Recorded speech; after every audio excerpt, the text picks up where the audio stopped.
FT on the road, kinda. Winter Meetings show starts now. Cardinals manager Oli Marmol is with us right at the top. AJ, you good? I am good. I'm just going to take these out. If Kratz asks a question, I'm just going to have to That's fine. deal with it because Just I don't know fake it. what's going on. Okay. Anyway, let's do a show. Oli, good to see you. Good to see you, man. How's everything? Everything's been going well. Excited to be here. There's a lot going on, obviously. But it's exciting. Home game. Kind of a home game. Yeah. Kind of a home game. Like an old home game. Old home game. So this is like a homecoming. Yes. We come here quite a bit, though, during the offseason. So, do you? Yeah, Disney World? Disney. 2 little ones. Yeah. Give money to Dr. Phillips? We go to Disney quite a bit. Yeah. You're like Kratz. Kratz never gives any money to schools either.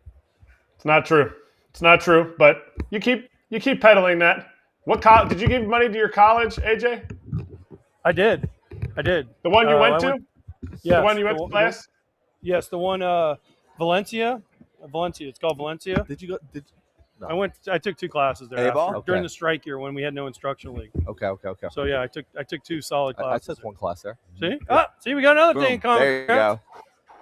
Found the 2 smartest people to start off the show. Okay, how's life with Chaim Bloom? It's been good. The transition has been seamless, man, because he was around quite a bit the last couple of years, specifically last year.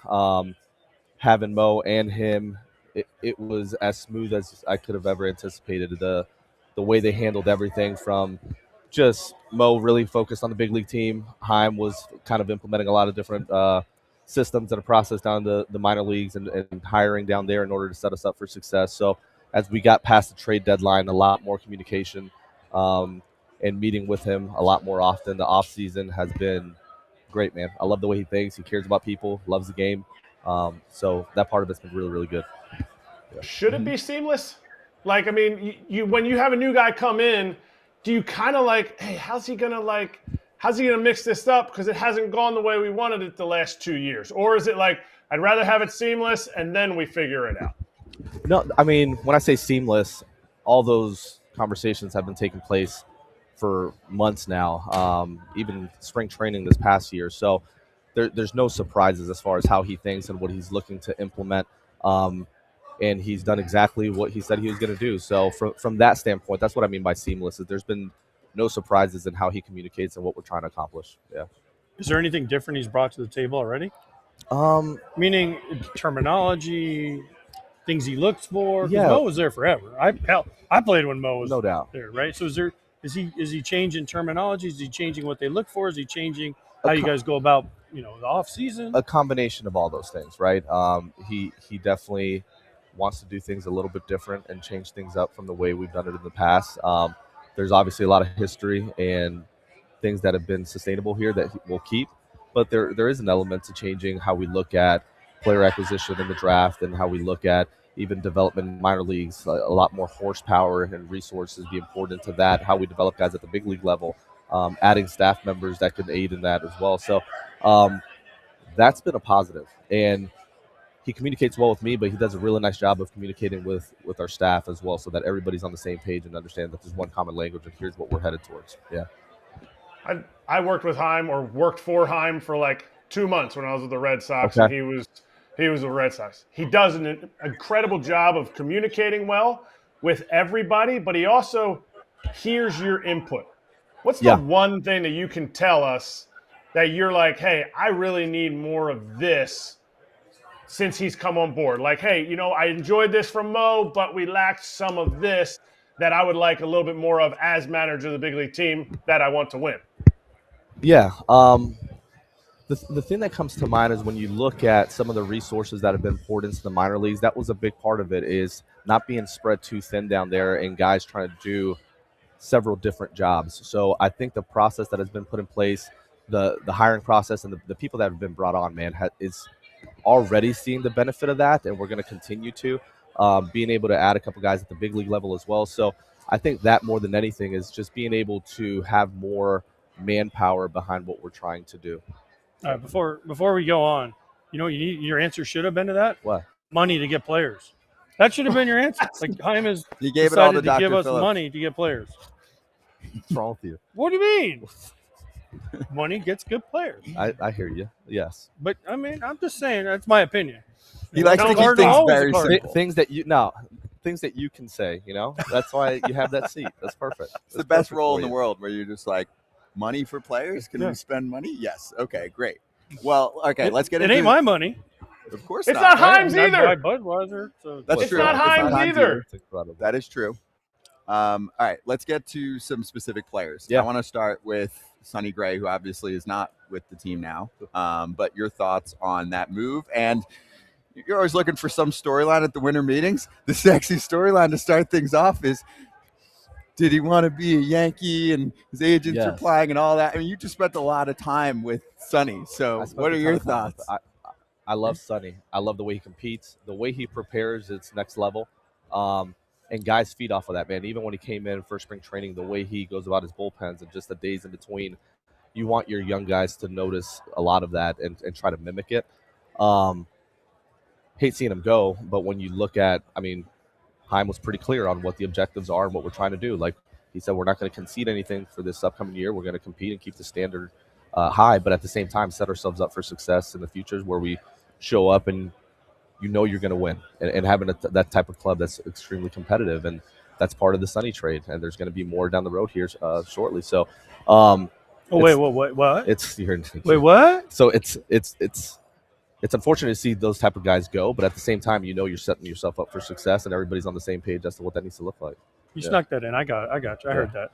But who's going to take over the leadership role? Sonny was kind of the leader of the starting rotation and kind of the pitching staff. Who's going to take over that role on your team now? I think you have to grow that. It's hard to sit here and say this guy's the guy. But you do have guys that are young that have leadership qualities in a Liberatore, in a McGreevy, that you're wanting them to take that next step.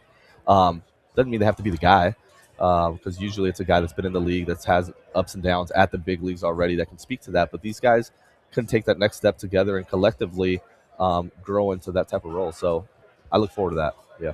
Is it Leahy? Is it Palante? When you look at each one of those guys are very different in how they go about their business. But is it Liberatore? He does have the leadership qualities to be able to do it. Like Libby's, he's a dude, man. The way he thinks about the game, the way he prepares, he gets punched in the face, and there's not a whole lot of emotion, which is something you want to see in that type of role. So he's someone that can definitely grow into it. Yeah.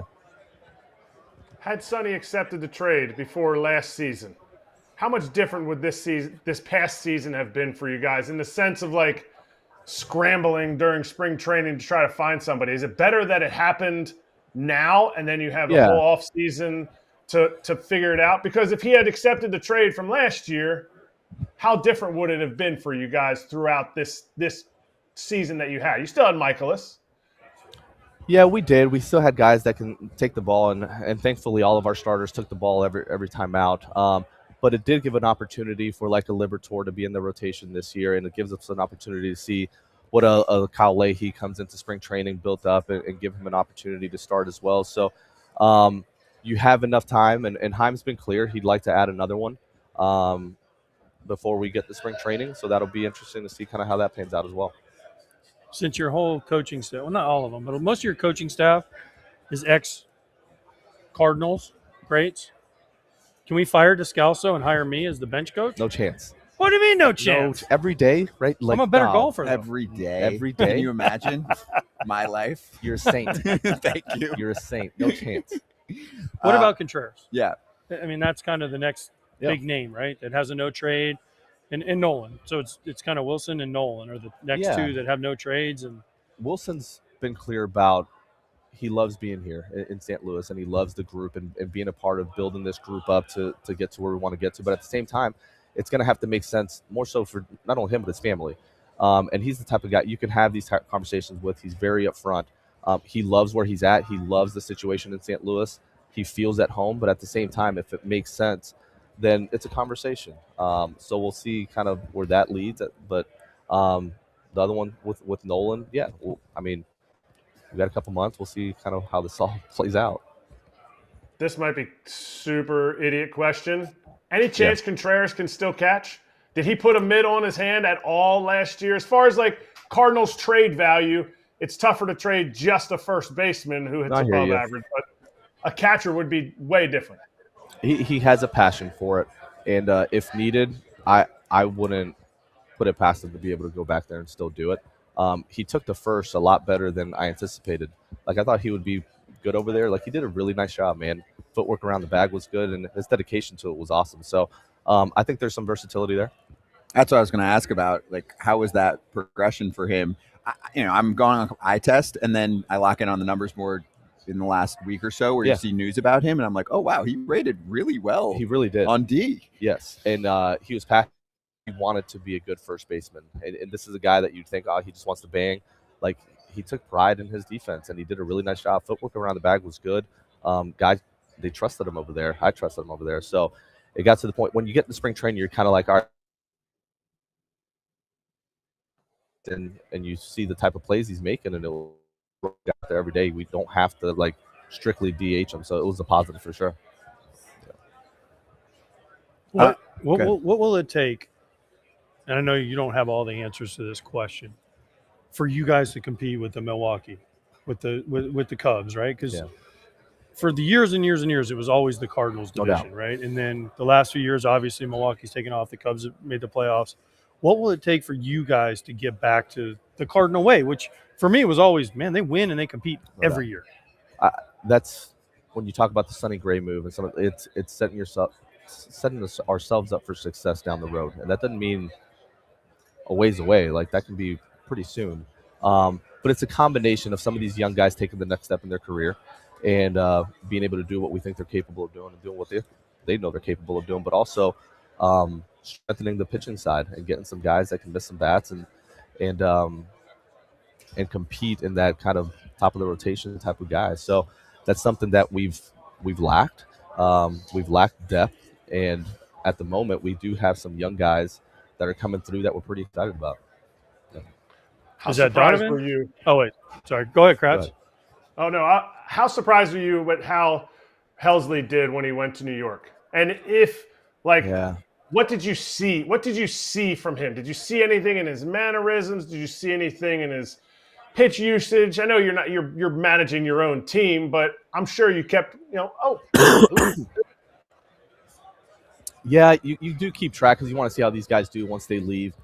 And it's something he battled with even with us, and he was in and out of it. Obviously, there's a ton of noise around the pitch tipping, which is a real thing for him that he falls in and out of.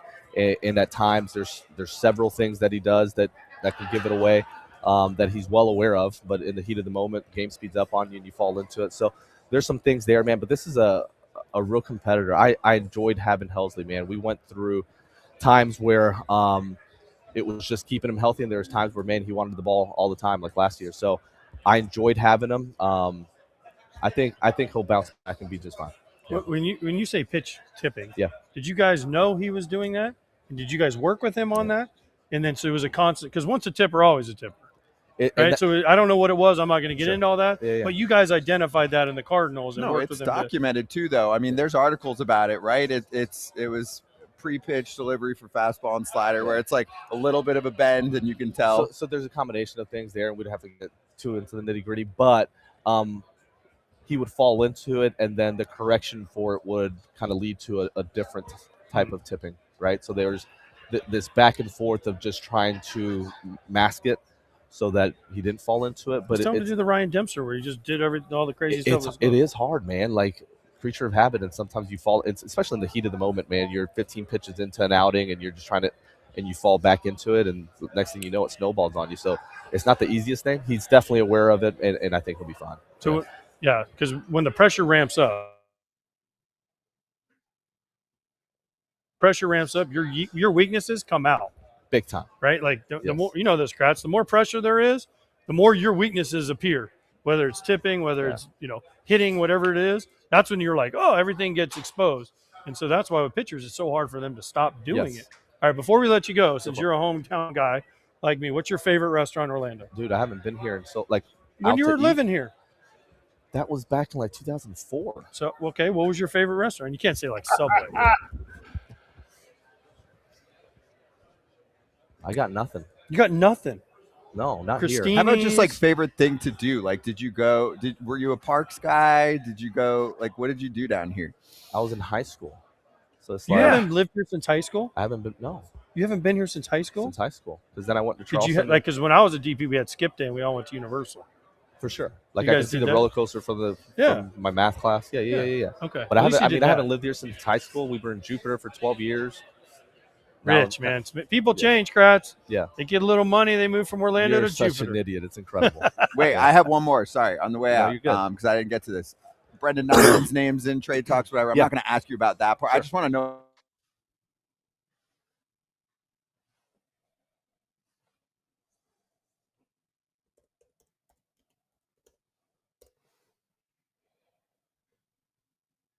Just handling some of the noise that comes with your name being thrown around in trade talks, but he's handled it really well. He understands the situation. But when you talk about the player, take the skill set aside. His mentality, competitive nature, his preparation, the way he shows up every day, he wants other people, he wants to get others around him better. He cares. He's aware of different guys and what they need and how to approach them. He cares.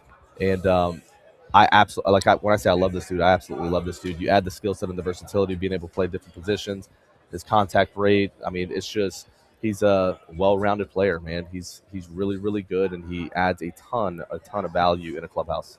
Yeah. Mm-hmm. Baseball player, winning player, the whole deal. Yeah. Can Wynn do it again?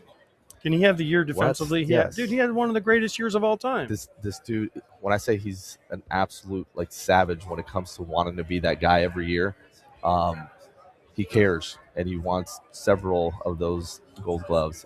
He's passionate about it, and I think the bat's going to be a real thing for him. He can spray it all over the place. He's got some pop, and I think as he continues to get older, we're going to see a really good version of that side of him. But defensively, man, he cares, and he wants to be the best to ever do it, and it'll be fun to watch him. Yeah. By the way, DP alumni game is December 19th. You going? Are you in? You going? No, I'm out of town, but you can play. Don't ask me. Dude, good to see you. Good to see you, brother. Thanks for stopping by. No doubt. That's Oli Marmol, Cardinals skipper. Are we staying here or are we taking a little break? I'm looking for – we're bumping. We'll be right back.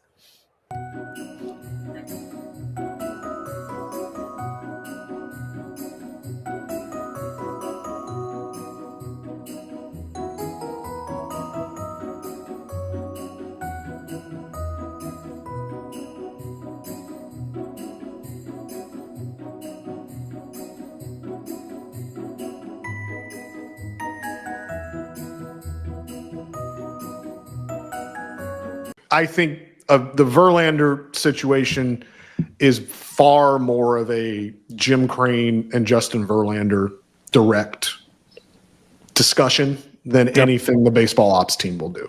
I don't even think JV probably doesn't even have Dana Brown's number. Does he really need an agent at that point? Probably not. There's no center line there for him. I'm going straight to the source, straight to the CEO around everything else. Yeah, and I mean, I know we're laughing, but guys, that's how this works. I mean, it's funny, but I mean, if you don't know how close Jim and JV really are, the contract that's what it is. The contract is going to be one of them thumbs upping the other one's text of what amount of money they want, and then they're just going to count that as legal, and then they'll show up to work. And I would love to see that text thread because I guarantee JV's reaching out every day. And again, everyone can think we're just pulling this out of thin air. Justin Verlander was at Daikin Park last year with the Giants and said on the record, yeah, when the Giants offered me this contract, I called Jim and asked if they could match it. And in so many words, he said basically that Jim told him at that point they couldn't do that. And so that does show you that this isn't going to be some blind we want Justin back. Jim's not going to do it unless it makes fiscal sense, unless he is okay with the number, unless they can come to meet in the middle. But yeah, if this is going to be – so you asked me the likelihood, or we asked us the likelihood. That's trying to get into Jim Crane's mind. And I can't do that. So that situation is likely regardless of where the team's at. I think it's as soon as the kind of main questions that we've talked about are answered for the Astros. What do we do with Myers? What do we do with Paredes and Walker? Once those are done, you have a good sense of how far you are away from the luxury tax. If it's 25, 30 million, then it's JV, here's 15 million. Come on in. If it's 11 million because somehow you made a trade and you took on a little more money than you thought, but you think that you've meaningfully upgraded your team, then maybe it's, I'd love to, but this is how much money that I had, whatever. But I think as soon as those things are answered, JV signing somewhere within a couple of days after that. Hey, what's up? What's Good up? to see Congratulations. you. Oh, you say some nice things. Hey, we're What back. about him? We're saying hi to Make Derek Aunt Hay Shelton say right something now. nice about you. Exactly. That's Oh, actually shit, just, where's we my might as well Uh-oh. kick it off right there. Dan Hayes is here. We're going to just fix his wiring a little bit. The Athletic covering the Twins, a lot to talk about with the Twins. We might as well start there since Derek Shelton literally video bombed the shot here. So, thoughts? Hold on. One more time. You just need to be able to hear us. Yeah, I can hear you guys right now. You got us. My Okay. audio died. Thoughts on Derek Shelton and what that's going to look like? Honestly, he was a really good candidate in 2019 when Rocco got the job. Right. I was having conversations with him in the days up until it, thinking he was going to get the job. And they love him. They love the communication. I think that they get the enhanced version of him now, the guy that has learned. And you can hear it. And I talked to a lot of people at the GM meetings last month about how he spent his time after getting fired. And he went and basically looked for, how do I improve myself? How do I change? And he's talking to Ben Cherington about this. He's talking to Heim Bloom. He's talking to all his friends in the game that he has amassed over 20 years at the major league level and trying to learn from what didn't go right in Pittsburgh. I think that's a very healthy way to kind of go about things. And if you're getting that version and he already has a rapport with the front office, I think it's a good move for the Twins. It's funny. This is going to be the great transition that I stole from someone on social media. Derek Shelton goes from the Pirates, who don't want to spend a penny during the entire time period. Yep. I need AJ to hear this joke too, right? Dude, Sean Harlan, Twins legend. What's up?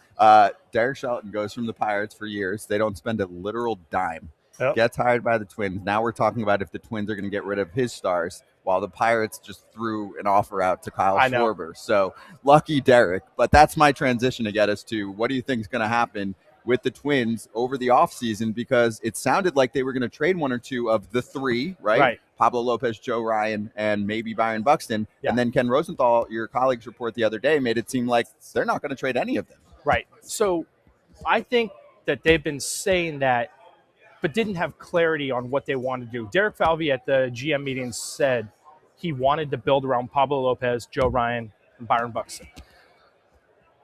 Getting that wish seemed far-fetched. Look, the ownership situation is still in flux. Now it does, I've been told it's on track. Been told that they are going to have it finalized by the end of the year, and they'll have meaning clarity. Selling or keep the 20%, 30%, whatever it is. But basically Derek Falvey went in saying, I would like to do this. I would like to have these guys on board. Now it sounds like he's gotten some more certainty towards that. And that means that Byron Buxton wants to go if they're not winning, if they're tearing down, which is totally understandable. Byron Buxton loves Minnesota. It's a great market. He's grown up there. He committed to, he said, I'm a Twin for life. But he also wants assurances they're going to be playing for this. And it sounds like everybody's hearing the same thing, that the Twins are going to build up around this. And what does that really mean? I mean, look, this is right now, I think the other day Fangraphs projected them to be 82-80. So that's not great. But if you can add $20 million in payroll and get to 115, you're going to outspend most of your division. Who knows what the Tigers are doing with Skubal? Who knows if Skubal, they're an injury from Skubal away from being in a bad spot themselves. Cleveland doesn't seem like it's going to spend. So, does an 85-win team have a shot in the AL Central if you can get there? I mean, it's a lot of work to get to maybe 2 or 3 more wins. And that doesn't, when you do the math, my mind says you should tear it down. But you also are at a point with your fan base where you've lost them. You need to start gaining them back. And so I think they're proceeding forward. I still don't know what that looks like. And it's going to be a lot of work to get to 85 wins. Before I ask my question, Dan, you can hear me fine? I can, yeah. Okay, good. All the trade, everything, it revolves around Byron Buxton. Yes, you said he wants to be there for life, all that stuff. Everyone's saying, well, if they trade Joe Ryan, if they trade Pablo Lopez, all this, is there a case where they don't make any moves and Byron says, wait. We're not getting it. We haven't gotten any better. I know you haven't traded those pitchers. I would still like out because there's a chance he could say yes. I think that he wants to know that they're not tearing it further down. And look, they can do a lot with a little. Last year, they had $10 million in free agency. They got Harrison Bader, they got Danny Coulombe, and they got Ty France. And they did pretty well for themselves as far as the production they got for $10 million. They are the team that typically shops at the end of January, early February. Donovan Solano signed for $2 million a couple years ago when they won the division. They're good at finding these guys. They got Carlos Santana and got him the big one-year deal with Cleveland. They got him for $5 million. They find these guys. I think there's enough to still operate and make Byron think they are going to win. But the one thing this all centers around is they're starting rotation right now as it's projected, with Pablo Lopez, with Joe Ryan, with Bailey Ober, with Taj Bradley. It's the 7th best rotation in baseball. So you have a lot of cheap, affordable starting pitching that's young and talented. And if they can mold these guys, and this is all very dependent on guys living up to their abilities, essentially. They need young players. You know this. You were there for it all. It's just 20 years later. You need the young guys to play up to their abilities. They have a lot of young talent, but I think they feel like that rotation is a good backbone to build off of, and maybe we can get there. Who ranked that?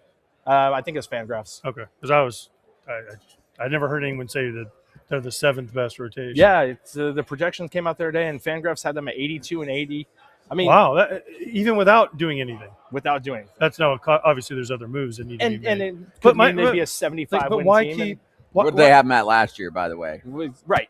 Look, they lost 92 games. They probably had him at 500 last year. But when they were a 500 club at the time of the sell-off, so they lost 92 games because they traded 10 guys. I mean, I'm surprised I didn't get traded. I was on the block. Trust me, I called Falvey. He tried. Nobody wanted you. That was the problem. I know. I was willing to throw in cash, but no, it definitely, the projection systems are always a little off, and the Twins have been off 3 to 4 wins, a couple. They have an entirely new coaching staff. They have major leaguers on the coaching staff. It's going to be a very interesting mix. Grady Sizemore, LaTroy Hawkins. It's going to be. They need to sell some hope, I think, is really what this is coming down to. If you trade Joe Ryan right now, granted, if you trade Joe Ryan and got multiple major league pieces back, that's one thing.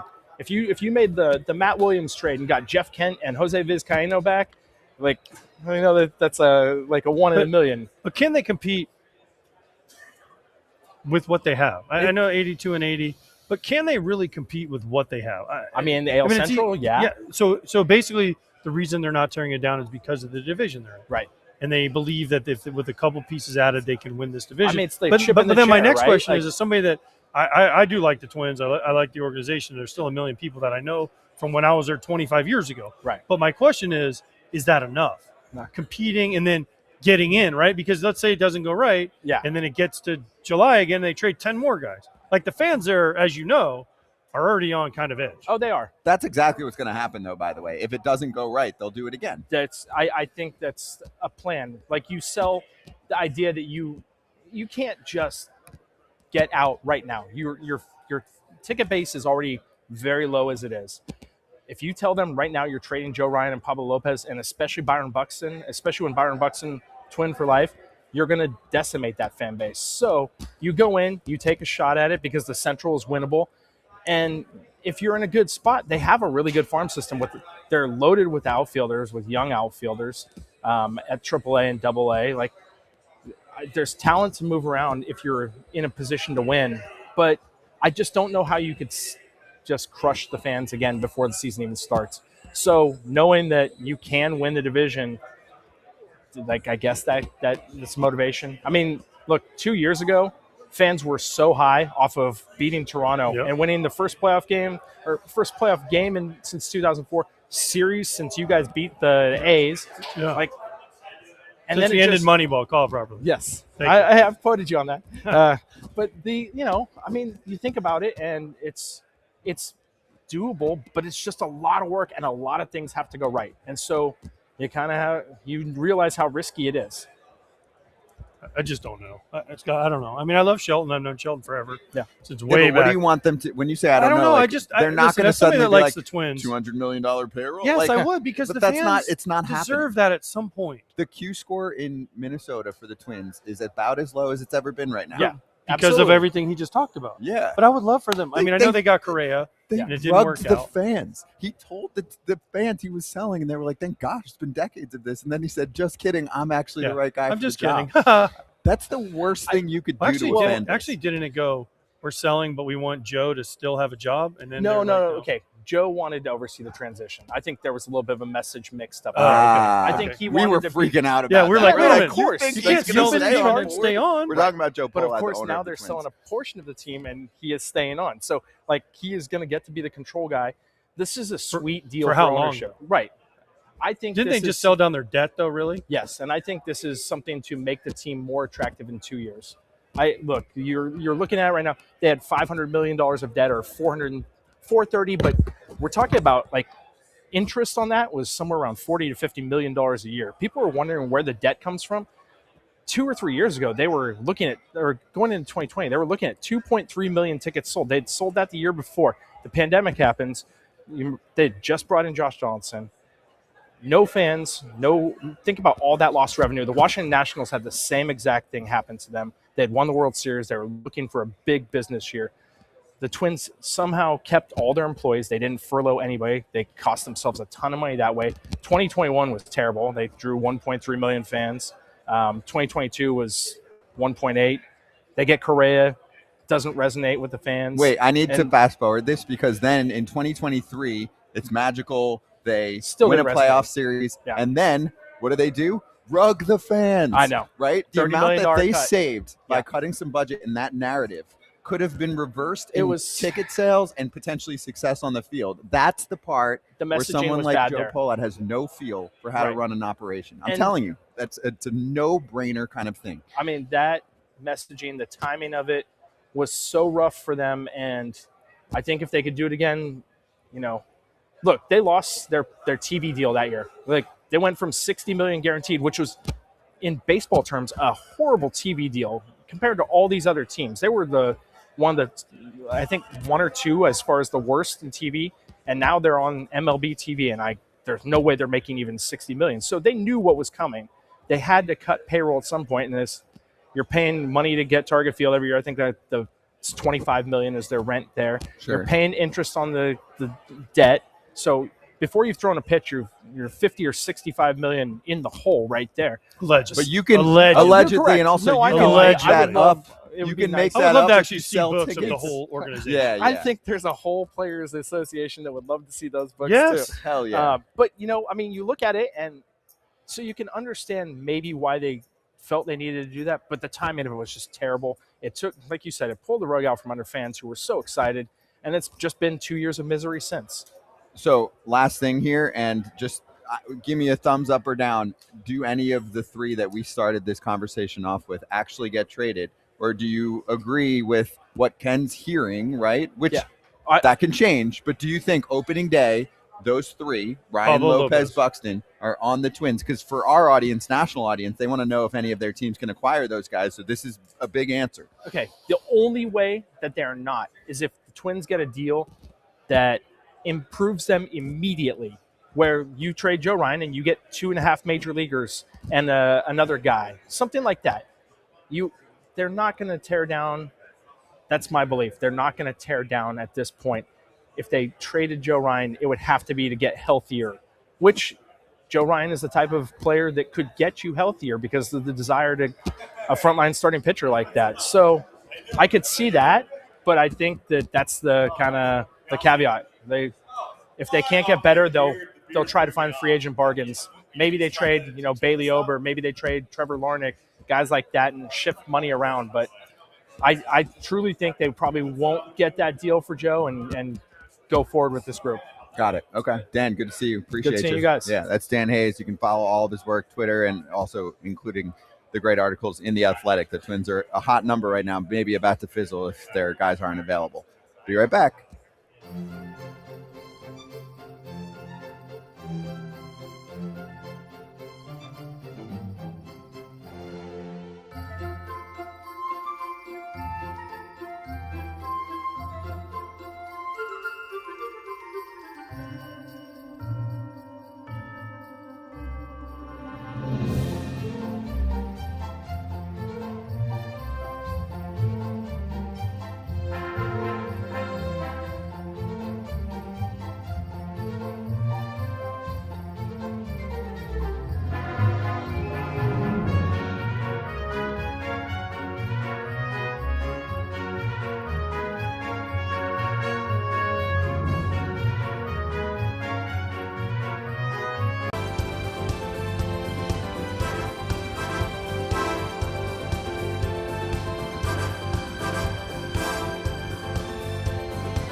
Hey, congratulations to Jeff Kent, Hall of Famer. Did you see that one coming? Not that he wasn't going to get in, but that it was just should going have to be a long Jeff should have Kent. a long time I ago. agree. I've been a very big Jeff Should have Kent a long time proponent. ago. Sorry. What am I missing at second base with that kind of Was offense? the all-time leader in homers. He's got an MVP.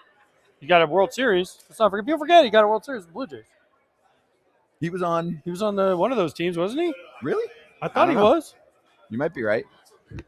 But I don't know what he was missing.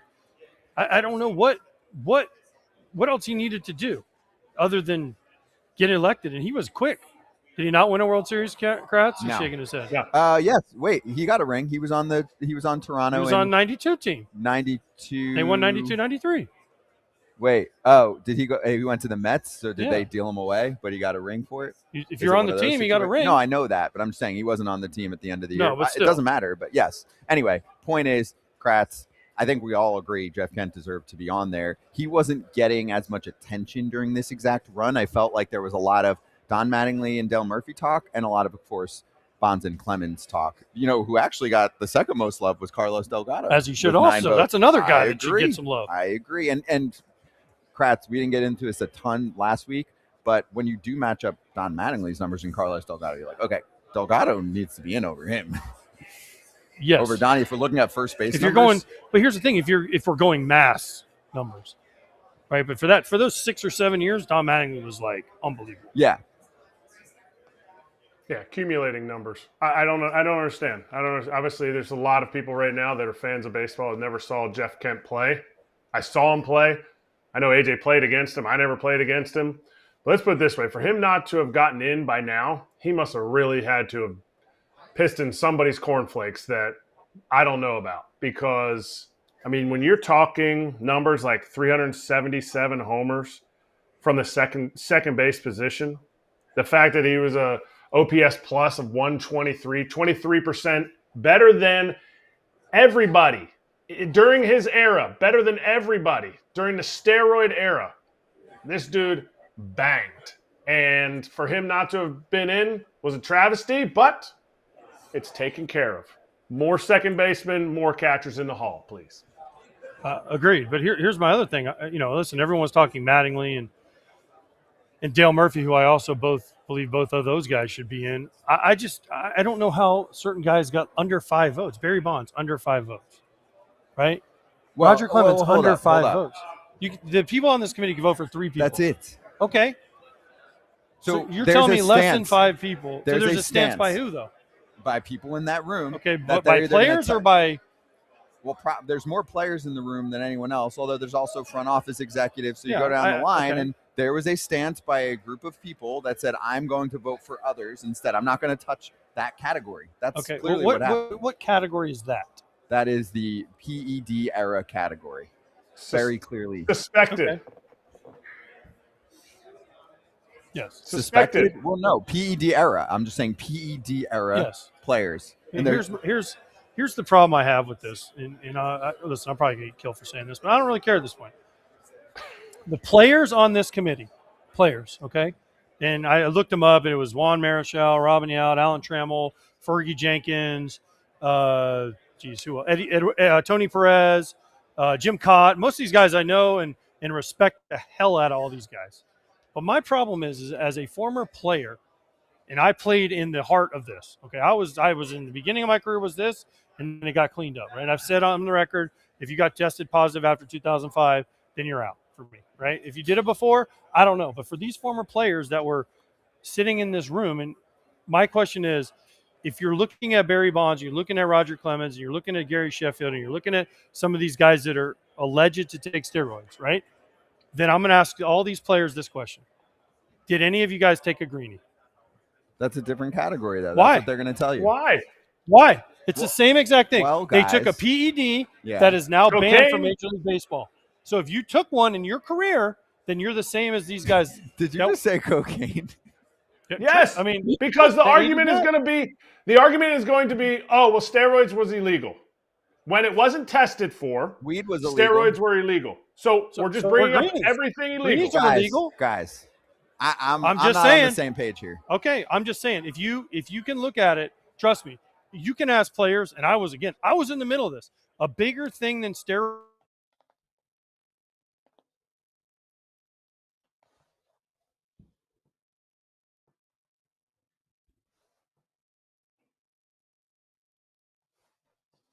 We lost the audio right now, so we'll wait for it. We'll Percentage wait for of it to players come that back. took greenies.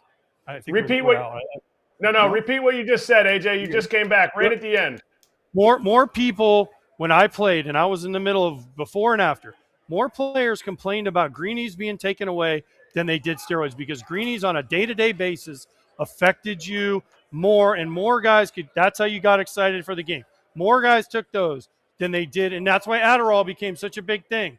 For years, guys were like, "Oh man, I got to get on Adderall." No, it was an outrageous amount of baseball players that were on Adderall legally, right? But if you were, again, this is my whole argument. If you took anything illegal, that is illegal and not allowed now by Major League Baseball. And that's everyone says, oh, they weren't against the rules in baseball, but they were illegal. A greenie you can't just get, right? And there was green ones, pink ones, black ones. There was all these different pills you could take to get you excited for a game. So if you're a former player and you ever took any of these, Pete Rose. Yeah, but Pete Rose said he took like 10 a day. You got to draw some type of line. Why? It's the same thing. It's okay for you to categorize. So you're saying steroids and greenies, both not allowed, right? Illegal to just be popping those. Yep. That's the same category. Yes, it's when a performance-enhancing drug. The line. Okay. And they're now they're banned. If it's not a performance-enhancing drug, why do guys get in trouble for taking one? You still get a penalty. Now if you get caught using greenies, you get. I'm sorry, but PED to me, suspension. That's the problem I have with this whole thing. Like, why do these lore. former players, and they're all Hall of Famers, and they're better players than I was, so please don't use that against me. But to me, if I'm as a former player, right, I look at it and I say, okay, I know what I did, okay, and I can't look down upon guys. I took a greenie. I took one greenie. That's it? One. Because I'm shocked. Yes. And I'm not going to get into the story. It's a funny story, but I took one and I thought I was going to have a heart attack. So I never took another one. Yeah, too much. Okay. But for me to look at a guy who I don't even know what they took and say, oh man, he's bad. I'm in the Hall of Fame, but he's bad, and I'm not letting him into my club. Well, unless you didn't take anything in your career, then it's hard for me to look at anybody and say that. Roids are looked at differently. I know, I'm just telling you the case, and we should bring on someone that was in that room so you guys can go back and forth. That's part of what this show's all about. But I'm just telling you as the messenger here that roids are looked at differently. There's a line that's drawn. Those are like the poster boys for that era, and that's why this is occurring. It's all good points, but at some point, we should get into it with someone. Hey, let's take a quickie break, really quick, and then we're going to talk Cubs with Sahadev Sharma.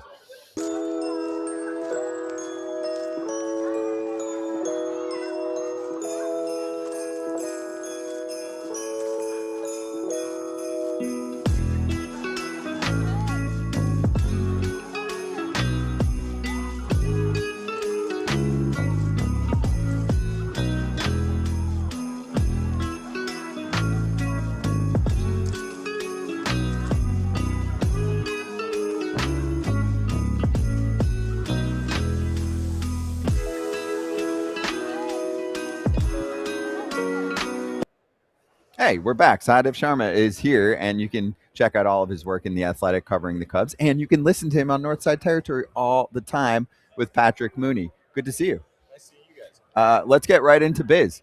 You've been writing and talking about how the Cubs might dance. What do you always like to say? You say kiddie pool, so then what's the opposite of that? Deep end. Deep end.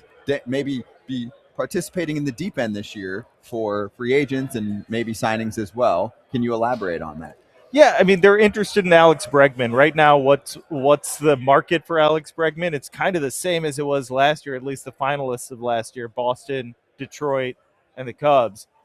Detroit is similar to the Cubs in the sense that they don't seem to want to be super aggressive and just like blow out their budget for a big name guy. That's kind of like what they've done the past couple of years, right? And the Cubs have done that a ton. They're completely different, okay? That's just the Cubs and the Tigers. That's who you're comparing. Well, right. I mean, this is not me endorsing that. No, I know. Let's I'm be just saying. clear. But you just compared the Cubs and the Tigers. That's like 6-7. Nobody even knows what it means, right? Those are the behaviors of those two teams. That's what I'm saying. Yeah. Scott right. Harris did come from the Cubs, so maybe that's where he learned it from. Yeah. But let's go, Cubs. If you're the Cubs fans, don't jump disagree. in. Like, I think what they're looking for here is for Boston to end up with another bat that's not Alex Bregman. That happens, and suddenly the market collapses for Bregman, and you're in like a two-team race with Detroit. And I think I could see the Cubs, ending up with Bregman. That's the position player side. Their priority is pitching. They're going to add pitching. Whether it's one name I haven't heard with them is Framber Valdez, and I believe that's an age-related thing. He's over 30. That's going to be a top-tier contract. I don't think they want to give that contract to a guy at that age, but he fits perfectly for the Cubs. That's the type of pitcher you'd love to see. A postseason history, gets the ball on the ground, does get swing and miss too. With that defense, Framber Valdez, I feel like would be a stud. He already is a stud, but even better. I don't think that's the direction they're going. They were in on Cease. I think that's the most frustrating thing for fans to hear. They were Kratz's favorite two words. They were bidding on that guy, but they obviously didn't spend enough or put enough money on the table for him. Sure. I think it's Zach Gallen and Michael King. Those are the three names that I have heard the most. They haven't put the full court pressure on King just yet, but I do think it's kind of like playing games, trying to wait to see where that market goes. But I would expect one of those three to be a Cub, and I think that's, is this what you want to see from the Cubs in the sense that, going after Kyle Tucker, going after Dylan Cease, going after Tucker. I know, but I'm saying free agency, going after the very top of free agency. I don't think they're there doing that, but I am getting more feedback that, look, the Cubs are doing a better job at least engaging on the top of the market than they were in previous years. They were just skipping that part of free agency. There weren't even phone calls. Outside of being in, and I'm using quotes here, on Shohei Ohtani, which seemed like fait accompli, right? That they just haven't been there since really they signed Darvish. And I guess, I should give them credit for getting Dansby Swanson, but that was a crazy shortstop offseason. So it's just they're not the Mets, they're not the Yankees, they're not the Dodgers the way they behave. I agree with AJ. I'd love to see them behave in that manner. Think how much more fun I think, but I think that they're at least making a little bit more noise and a little more engaged than they had been in previous winters. Which of those three lines up in all the Cubs rigmarole of, well, we don't want too old. We don't want we want this. We don't want to spend too much, not too long. So is it Gallen, or is it Michael King? I think Michael King's a great fit. Michael King is someone that I think would fit in with that clubhouse. I think his upside is that of pretty much, is he an ace? I don't know if you could say that just yet. He doesn't have with his injury history, I think that's the main concern. But I think what he brings is upside, and they have a plan to keep him healthy. I think that's something that's really important. They believe they've seen some things with his delivery that have led to these injuries, and they can kind of minimize that risk and kind of get him to that point where he looked like a 1 or a 2 when he was at his best with the Yankees and the Padres. And kind of keep that extended for more than half a season or just one season. They could give him a 3 or 4 year deal and hope for the majority of that he's pitching at a really high level. I think he's arguably the best fit. I just don't know what exactly they think of Amai. I think opinion across the league is split on Amai, but there are some people you talk to and say this guy has ace upside. There are some people you talk to and they say, I don't like the fastball and the breaking ball isn't that impressive. I don't think it'll get major league hitters out as consistently as other, top of the rotation guys. And I think that's nitpicking. And when you get to 9-figure deals, I think that's what front offices do. They nitpick. And I think, what do you think he is? Is he an ace or is he a 3? And that's where if the bidding gets to 120, 150 for MI, then suddenly I think the Cubs are asking a little more questions about him and really digging in and saying, do we like the characteristics of all these pitches? Clearly he's a high-level pitcher, and I think they'd be getting an obvious rotation upgrade. Do they want to spend that type of money? That's why I think between those two, that's where I really look. It's MI or King, and King's the guy that I go back to all the time. And they said there was a question about Imanaga too, and he's been okay. His first year was good, and then last year obviously, his first year he was really good. I think the same questions were there for him. So I don't know. It's all in what you believe. No one else really believed Imanaga was going to be great. And first year he was unbelievable. So it's kind of like heads or tails and what do you believe. But my question is position player side. Kyle Tucker's not coming back. Yeah. They pretty much said that. You go out and trade for him. You make the trade with Cam Smith and Paredes and all that. You make that move. But what's next for the Cubs? You have Dansby, obviously. You have Nico. Yeah. You have Bush at first, right? You have a catcher. You have the outfield pretty much set. Right. Probably move Seiya to right field. Seiya back to right field. So what do they go and get? What do they need? Third base? Yeah, I think. But I mean, Shaw. But they have Shaw. They like Shaw. He improved the second half. Ballesteros is, he got. I guess you could call going to be the DH. Yeah, I think you're going to see a lot of him. I think you're going to see a lot of Casey. I don't think they're going to go out and get other than Bregman, who they are absolutely interested in. I don't think they're desperate for offense. I think they want to get their younger players more regular playing time. I think they want to see Casey out there. They liked what they saw from Ballesteros. I think they were a little bothered at disappointed, I guess, that Casey got hurt right before he was going to get a ton of playing time. He got a concussion. And I think that was something that they wanted to see, an extended run for him, see what he could do with regular playing time. Ballesteros got that regular playing time, took off, and was on the playoff roster. He wasn't impactful in the playoffs because they had kind of a set lineup and they weren't going to force him into the lineup. But he had some at-bats and he had impacted some games, and you kind of saw, oh, that's what this guy can do.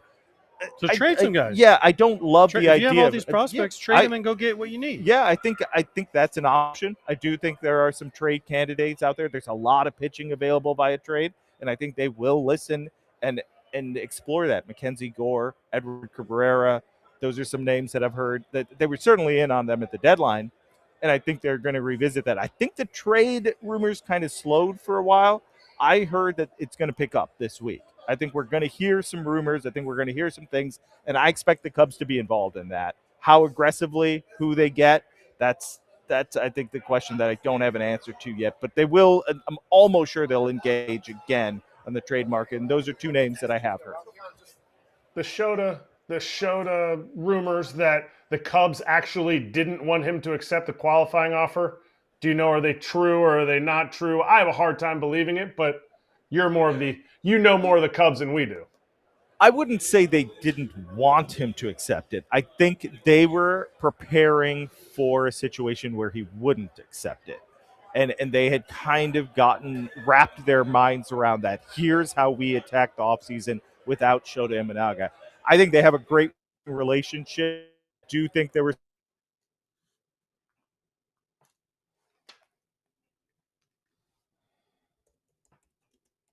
didn't go as they hoped during rehab, and he wasn't at a point where they would have preferred him to be, and that I don't think that's on him. I think the Cubs take some ownership on that too, and that as a whole, both Shota's side and the Cubs, they believe they can get him to a place where he'll look more like the 2024 version than this past season's version, especially the one that we saw in the second half, which wasn't. I know he had some really bad outings, and he didn't pitch Game 5 of the NLDS at all, and that says a lot. I just don't think they were happy with where he was. They weren't in a place where they could trust him. And you listen to Craig Counsell talk about this guy, especially when he was at his best. He absolutely has a ton of faith in Shota Imanaga. It's about getting him back to that spot. And I really think the hamstring issue just threw him off his game. His arm slot was off. His velo was down a tick or two. And look, he's the type of guy that isn't throwing 95 plus. So that a tick or two is going to throw everything off because he's all about command. And we knew he was going to have home run issues. And I think the tick or two down led to the home run issues being exacerbated. And it was a real issue at the end of the season, especially when they weren't solo home runs. I believe it was Game 2 of the NLDS. They jumped out to that 3-0 lead, and to have it just go away immediately, and because of home run issues by Shota Imanaga, I think that was a major issue. And they're going to work on it, and there's no doubt that they have the infrastructure in place and that he has the work ethic to get things right. So I don't think they're disappointed.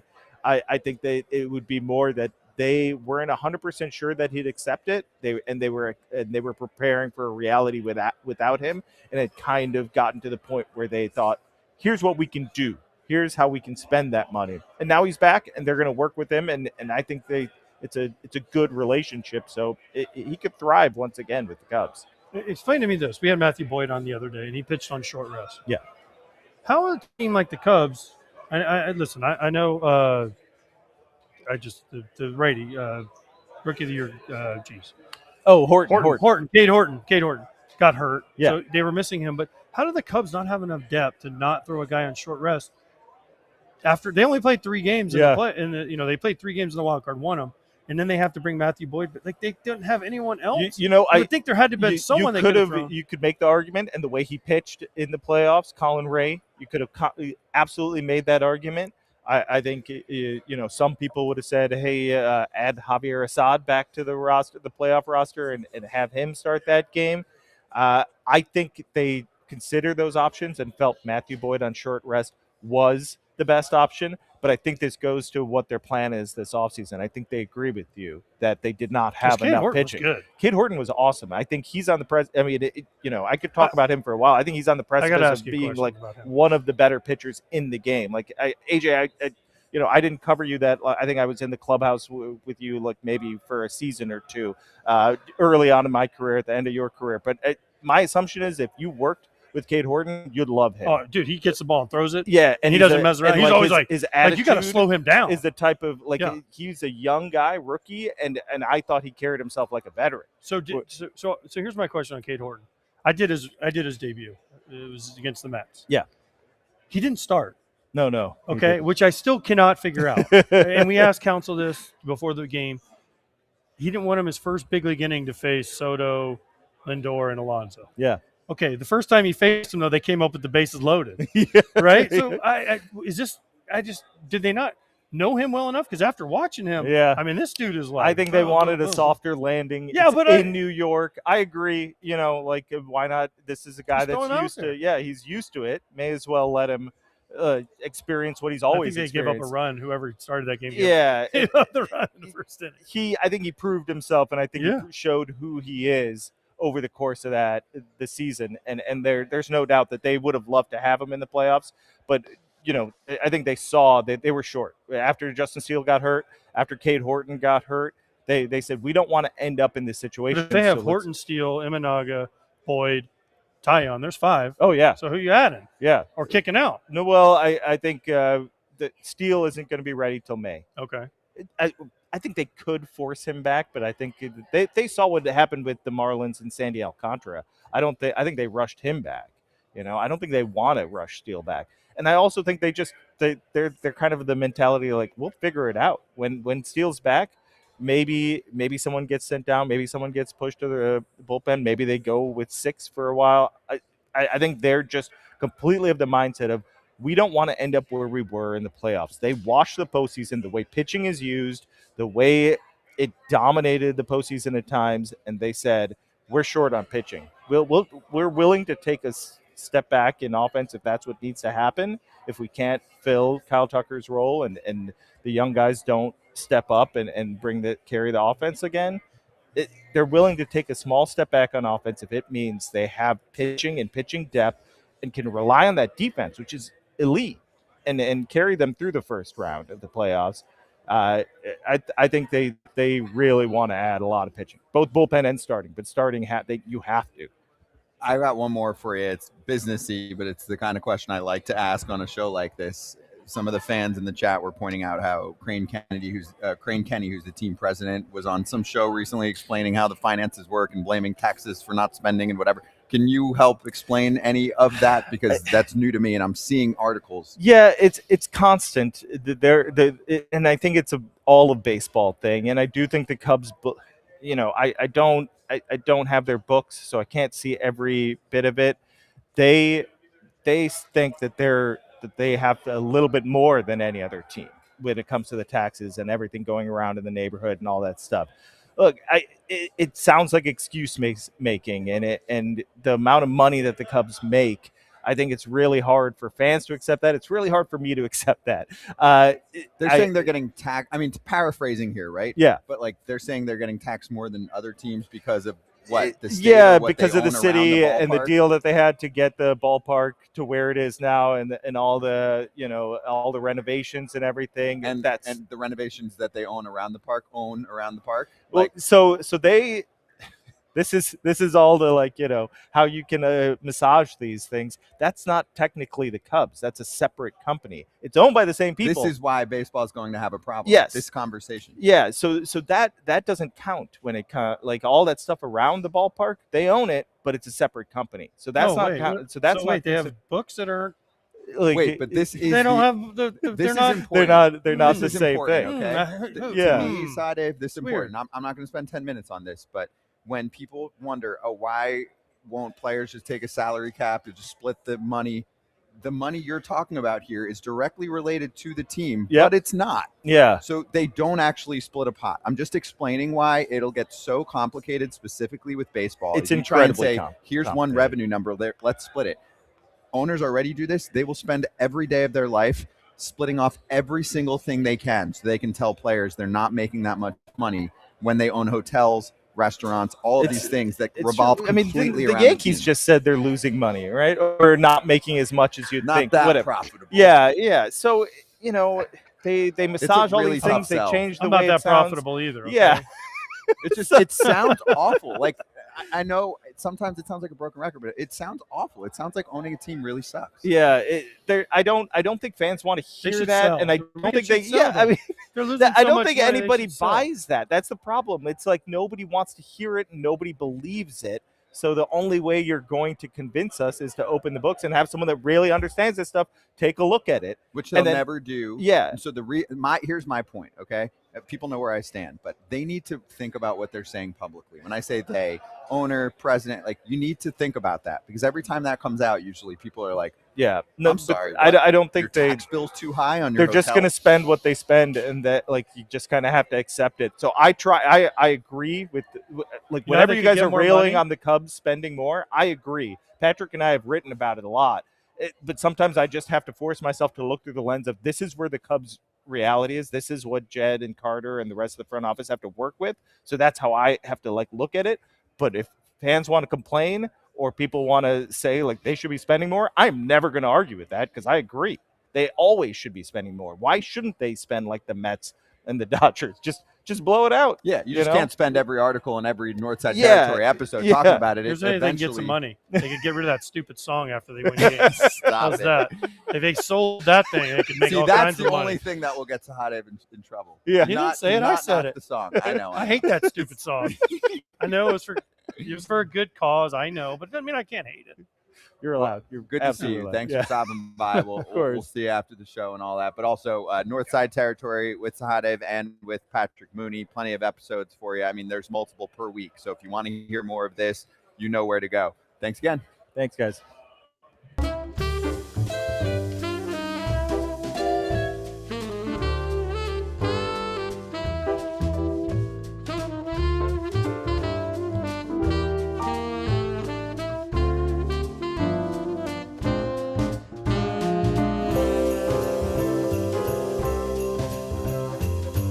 The Dodgers hired Lasorda to be a rookie league manager. So he had managed in the rookie leagues in Pocatello, Idaho, and Ogden, Utah for 4 years, and interviewed a number of players from those teams. And what I found was interesting is Lasorda was really the guy you saw later in Los Angeles way back in the mid-'60s in rookie ball. He was, third base coach / manager, dancing around in the coach's box. The ultimate motivator, telling his players they're going to play at Dodger Stadium. So he really convinced these young rookie league players that they were going to reach the major league someday, even though most of them, in fact, didn't have a chance. One of my favorite stories involving Lasorda came from a cup of coffee pitcher named Bruce Brubaker, who had a really short major league career. He told me in 1969 with the Spokane Indians, Bruce was pitching in Tacoma one day, and Lasorda got ejected from the game. And shocking. Yeah, not at all unusual. And then, so Bruce is in the on-deck circle, and he hears this voice coming from the crowd, and he looks over and he realizes it's Lasorda in disguise. He had snuck into the stands and was giving his players signs from the crowd in a costume. And then And then decades later, that's where Bobby Valentine learned it from. Exactly. So decades later, Bruce Brubaker is watching a game on ESPN and sees the highlight of Bobby Valentine doing the exact same thing. And turns out Bobby was the shortstop for the Spokane Indians that day. And that's so that's phenomenal. Undoubtedly where he learned that.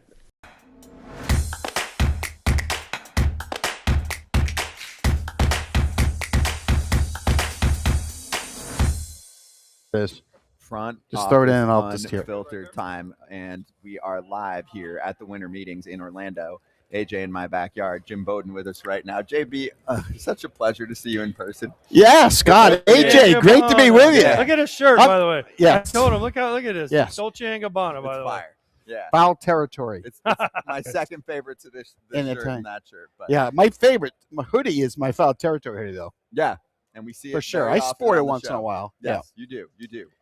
Good to see you. And yeah, great to see you. Where should we start? In your mind, what is the top storyline? Like you've been doing all kinds of other shows. I mean, look, I think what we're looking at, two most likely guys to be traded out of the gate, Brendan Donovan of the Cardinals, Mackenzie Gore of the Nats. I'm expecting them to be the first two guys traded. I think the other big storyline that isn't being talked about enough is how much the two New York teams are going to do. New York Squared are going to crush it. We had Brian Cashman on our radio show, and I'm like, all right, so, what are you going to do? And he went through this long spiel of, we have Spencer Jones and Dominguez in left, and we have McMahon at third. And then when it was all said and done, and he was finished all the GM speak, and we got the real out of him, it's like, okay, so got to be Tucker or Bellinger, maybe Bichette, maybe Bregman, maybe Ketel Marte. We're going to get another starting pitcher. We know we have to wait for Rodon and Cole. And I just feel like the Yankees are just waiting to pounce. He's not downplaying it at all publicly. And when he doesn't downplay it publicly, historically, he makes moves. And if you're the Mets, okay, you can come out and you can say, I'm not going to do the long-term deal with pitchers. Well, look you're not going to make the playoffs if you don't start building this rotation besides the young kids. You're not going to be there. You have to. And by the way, if Alonso leaves for Baltimore or Boston, he's meeting with both teams. He's on his ride over right now to go meet with them. If you lose them, what are you going to do power-wise in your lineup? You're going to have a $350 million payroll and finish out of the playoffs again? So New York Squared are going to crush it, AJ. Really? They're just getting ready. Ooh, I want to hear Kratz, and then I'm gonna bury you. I'll just take it right to the trades. The one trade you had is Brendan Donovan. I don't think a lot of people know much about him. How on earth can you package Jordan Walker in anything? The guy, is there value for that? And the Royals, you have Chris Bubich is the one going back to the Cardinals in that trade.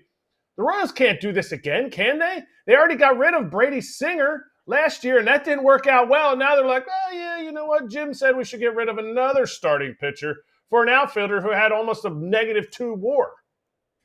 All right, Erik. So I love, great comeback. So I just talked to Oliver Marmol. We had him on my SXM radio show, and Oliver Marmol was very, very clear in his thoughts of Jordan Walker, which are, Jim, please be patient. Because I started the question by saying, I hate being wrong on players, and I have been wrong on Jordan Walker. So I'm like, please tell me at some point I could be right. And he said, please be patient. He goes, I'm telling you, he's going to be a late bloomer, but he's going to get there. I don't know if he is or not, but I'm going to still hold out hopes. He said he's making a lot of adjustments at the plate, and he thinks he could still become a star. So we'll see. I mean, they're monitoring him. He's doing a lot of work this offseason. Now, in terms of Brendan Donovan, I mean, who doesn't want Brendan Donovan, right? Can play second, can play third, can play left, Gold Glove, has all the makeup, the character, the intangibles, winning player. And if you're sitting there at your Chaim Bloom and you're the new friggin' running in the baseball ops, he's your best trade asset. He has more value than anybody that you have. So, of course, you're going to sit there and try to trade him. Now, in terms of the Royals, again, I just listened to them, right? We had Matt Quattrero, who's on my show every Sunday on SiriusXM. And I said, are you going to trade a starter for a corner outfielder? Yes. They need to extend their lineup. That's why they want to do this. They need another bat. They think Castellanos is going to still be a star, right? They're very happy with Carter Jensen's development. They want one more bat, and they feel like when they made that deal with the Padres at the deadline, they got two more starters there. They feel like they have enough depth where they could trade one. If they could trade one of their starters to get Jarren Duran, deal will get done tonight, I promise. All right. And now the two New York squared are going to crush it. Didn't they win the offseason last year?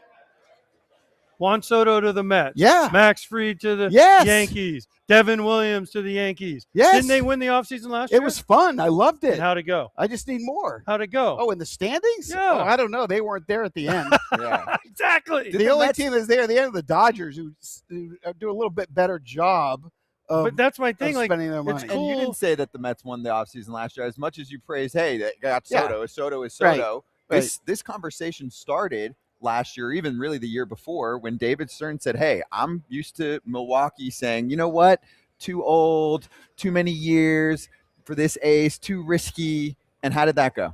Yeah, I mean, I didn't like, as you know, in March, I said, I don't like their starting pitching. I don't see it. And then I was wrong when I got to June. I was wrong, right? We were getting crushed. We did the same thing. I was getting it. obliterated, right? Then we ended up being right. Just got like Jordan Walker. You have to wait. You have to be patient and wait it out. So yeah, I mean, I think the Mets, if they have to address the starting pitching and the lineup. What's that move? So let's see it. What's that move? They trade for Skubal. Yeah, I don't think they trade for Skubal. I don't know. Skubal's a tough trade. Because if you look at it, who's a really tough out trade there for them, unless you put Noah McLean in it. I don't think people saying that you can put Sproat and Tong and get Skubal. I don't think that's accurate, and I don't think he's going to trade his system for 1 year of Skubal. I think Brian Cashman would, if they came up with the right Spencer package. Jones. Yeah, he would do it for Skubal. Am I wrong? Spencer Jones wasn't a top 100 prospect. He is. He is. Okay. Yeah. Well, also depends what publication. He's power but he speed, is. but he's still like every prospect. He's still a suspect until Jordan Walker was a top until it prospect. comes out. Now, Yes. How Yeah. many years ago was that? No doubt. How old is he? 24? 24. Okay. Prime years are 25 to 30, right? For a reason. For some of you. Well, the algorithms pretty accurate. Wait, I want to get to the Reds. Yeah. A team that you know super well, Yes. obviously. You Yes. used to run that front office. Okay, so you're going to do Schwarber next? Come on. So here's the one. Okay, Here's the one that irritates me. Better first. chance of Pirates or Reds Oh, getting my Schwarber. God, Reds. Reds. But here's the thing. How can the Pirates, with a straight face, say, we made a 4-year offer for Schwarber? Like, what are you doing? If you want Schwarber, you think you're going to be able to make a market offer and get him? You think he's going to go, oh, I want to go to the Pirates over the Phillies. 6 years, $190 million. I made that offer. Okay, we'll stand up. Then you made an offer. Mm-hmm. Don't sit there and say you made an offer when you undercut what the Phillies even have on the table. Right. Don't He's gonna embarrass leave them. Same as Phillies Josh for a Naylor. worse Now offer. for the Reds. Same as what they did with Naylor. Yes. Naylor signed and they're like, oh, we offered him 80 and he got 92, whatever it was. Yeah, what are you doing? and by the way, Josh Naylor is going to make less money than Trent Grisham is this year and next year. Wow. And the year after. Yeah. Like, Naylor is never going to make what Grisham's going to make this year. Think about that for a minute. But you like that deal. Why? You For think Seattle, I like it. Yeah. You Good think market Naylor deal. should have waited it out? And Yeah, gotten more? he would have gotten Yep. more. Maybe he would've didn't gotten want to, though. Okay. Yeah, that's okay. That's fine. I mean, there were no Yeah. other jobs. That's his problem, right? If Alonso resigns with the Mets, where are you going? Boston wants a right-hand hitting first baseman, so And he saw what happened to Pete last year. yeah, he made the right call, but he should have gotten more.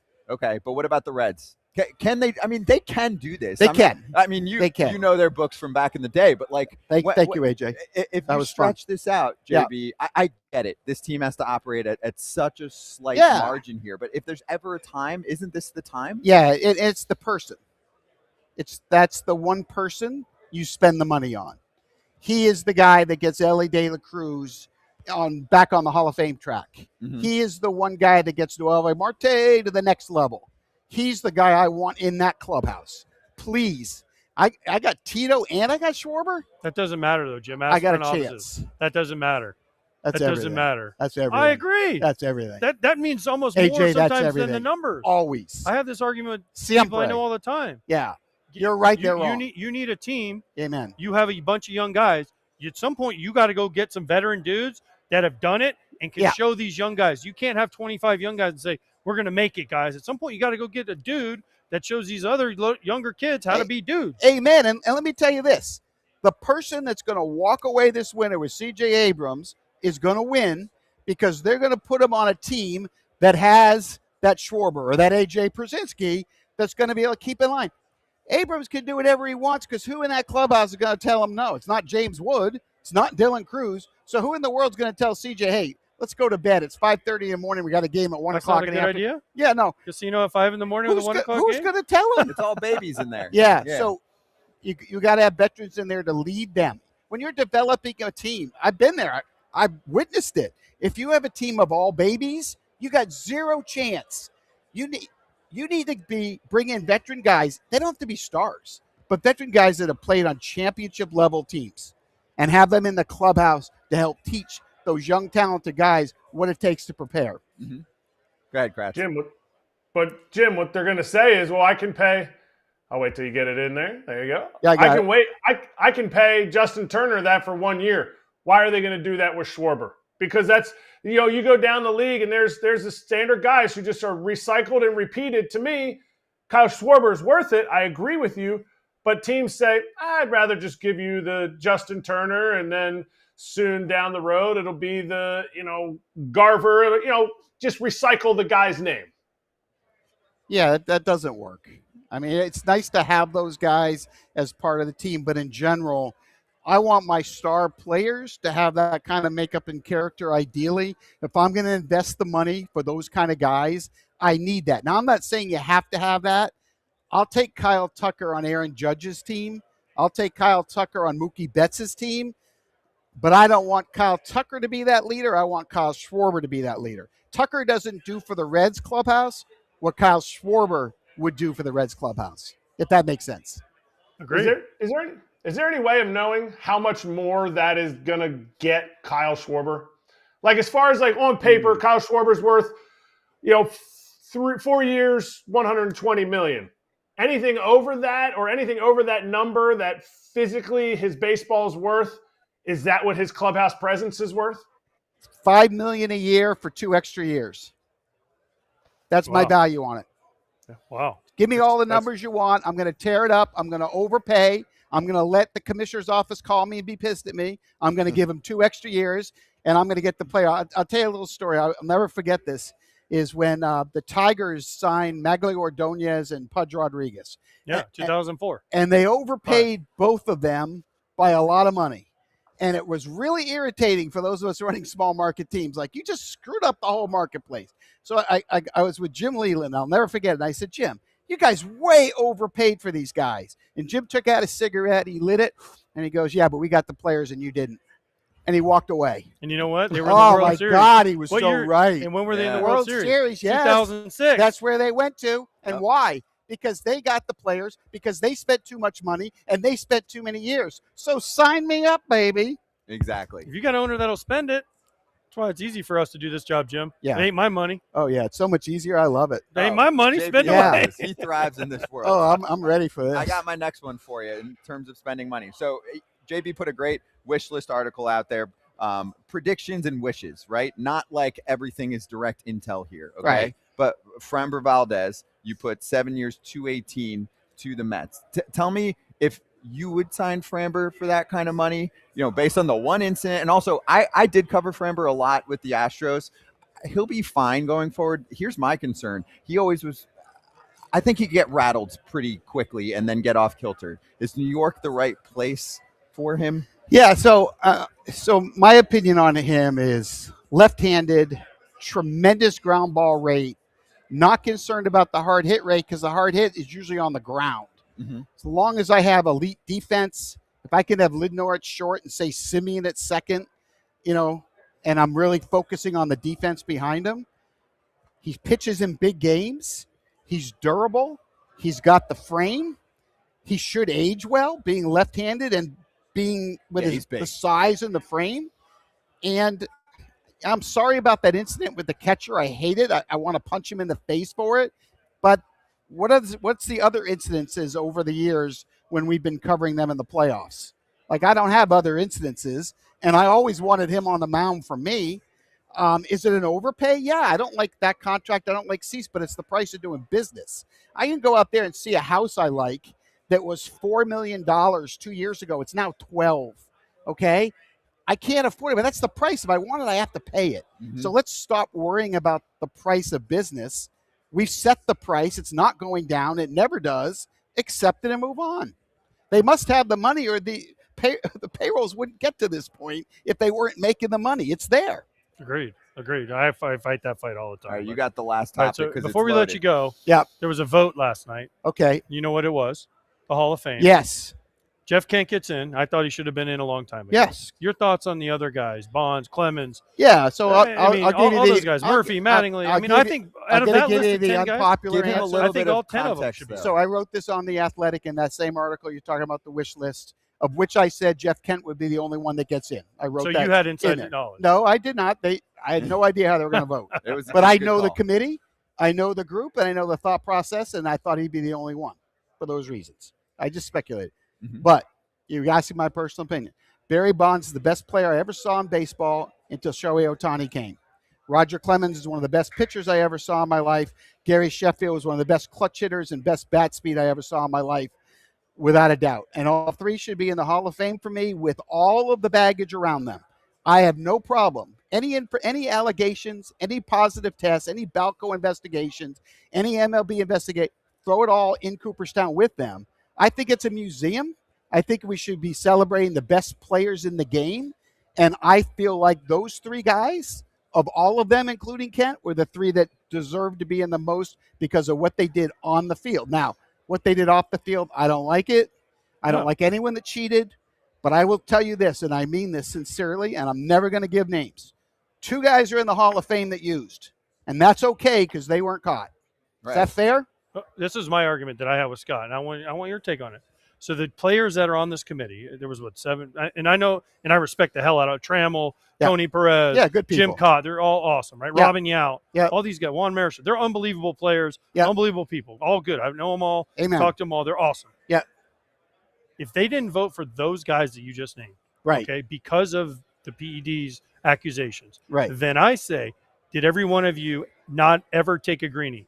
Because greenies, the argument is, they weren't allowed, but they were illegal. Greenies were illegal, and now they're banned. Right. So if you took a greenie, aren't you the same as one of these other guys?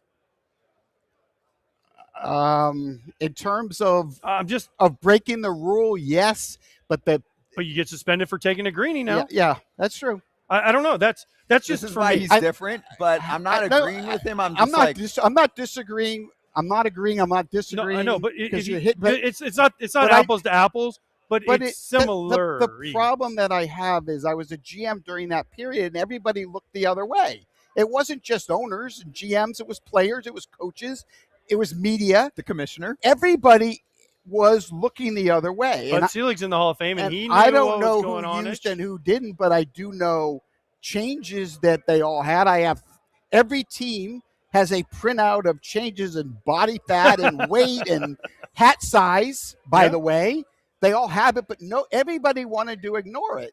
And yet some of them get to the Hall of Fame because they weren't caught, and some of them don't because they were caught, and some of them don't because they worked out with someone who gave them something that I just don't like it. I don't either. I think you screwed an entire era of star players, and I'm not sure that's how we should handle it.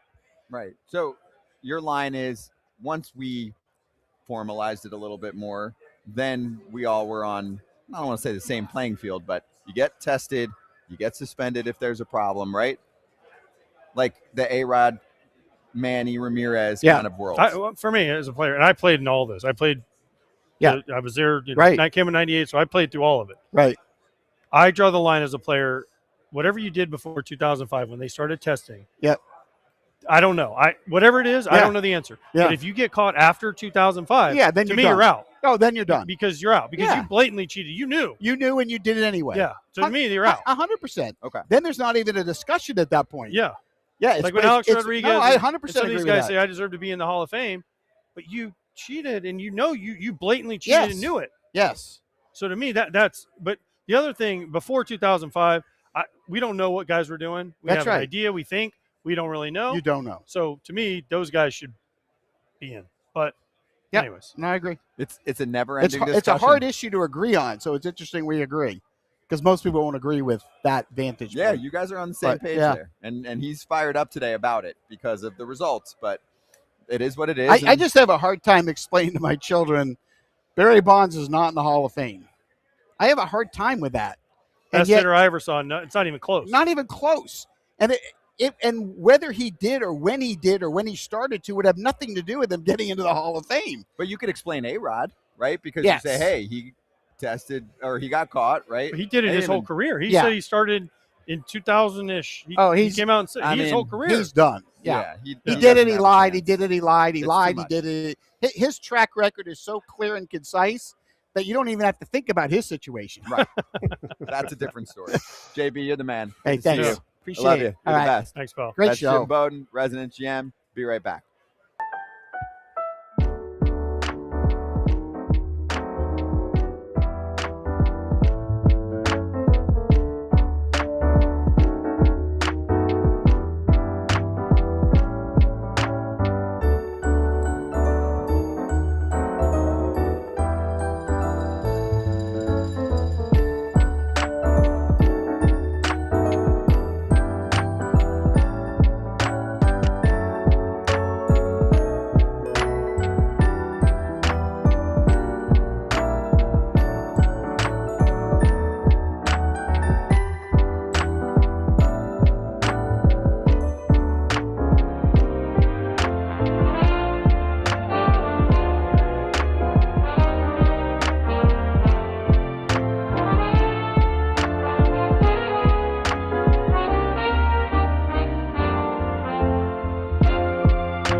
And we get to see one of the coolest sporting events I've ever been to. And I've been to everything, you guys. I'm not going to bore you with all the things. But the passion and just the atmosphere there, and everybody in this country talks about soccer and their team, no matter where you go. You mentioned Liverpool. And so I tweeted this out, you guys. Check it out on my Twitter, @FightinHydrant. It's everybody singing a song. I'm going to let Susan take it over here because this is her team. But I've never seen an atmosphere like this, so intimate, so passionate. The fans are singing songs the whole game. They're on their feet. We didn't sit in our seats. You don't need seats there, but we didn't sit in our seats. And then we were in a section like called the Cop, which I found out what that meant today, like right behind the goal. Susan's friends got us amazing tickets. But I was just thinking while I was watching the game, and I'm telling you, I got a little emotional. I'm a sensitive Italian man. There was a couple times that I was like kind of doing this last night, especially when they scored to tie the game at 1. It was just one of the coolest things I've ever been a part of. And I'm wondering, I know it's hundreds of years of tradition, but that would be so cool if we had songs in baseball at the stadiums where everybody was singing and participating and into it like that. Yeah, the nonstop singing, I love it. And we went to a pub called the Sandon beforehand, which is kind of a pub of lore in Liverpool. That the team was actually sort of founded there at the club. They had paperwork done, and a guy was singing and playing all of the sort of songs that they sing along with during the game. So we kind of got a preview. I've been to a number of Liverpool games. My buddy, yet another of my British baseball fan buddies, Dom Clark, who's fantastic. You're the second big league player he has taken to a game, because he took our friend Brandon McCarthy to a Liverpool game, and Brandon's a huge Liverpool fan, so he loved it too. But yeah, I love the singing. But you know what they do? There's a lot of singing and music when you go to winter ball games, anywhere in the Dominican and in Mexico. And when you go to Japan, there's the singing and flag waving, and in all of those countries, it's just a lot more lively. But I remember when, of course, Oakland had the drummers. I remember during the playoffs against the Yankees, George Steinbrenner calling Billy Bean, of all people, and saying, "You got to shut that down." And Billy was like, "Yeah, what? That's not something I'm in charge of. You could complain somewhere else." So that's just not really a thing that they do. Why not? Let's get a little bit more color. I know it's every day, and maybe that's it. It's harder to get sort of groups of people that are sort of similar enough every day to do it. Charging the mound. We are back on foul territory and finally taking a breath for a moment here. We're in Orlando. All kinds of people are passing by us, and we'll try and get insight from them if it's somebody important. But for Charge the Mound today, I think it is worth spending a little bit of time on Kyle Schwarber and all that surrounds him. Does he return to the Phillies? Is there a surprise team that gets involved for him? He is such a popular person. Anybody that you talk to brings that part up. But let's also not forget, Kratz, as you see it in Philly very often, how powerful he is and how he kind of looked better than ever this past season. I think that's what's getting people excited too is, do we have someone that's going to age like Big Papi?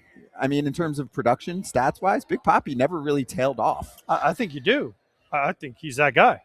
So if that's the case, what happened here, and is that why he's being talked about so much, despite being a DH, where often you can get to this point in your career, Kratz, and they're throwing 1 or 2 year deals at you. Schwarber's going to get 5. And feel free to mix in that we're bringing this up because the Pirates reportedly offered him 4 years and maybe something above $100 million. Ken Rosenthal putting that in his notes column yesterday.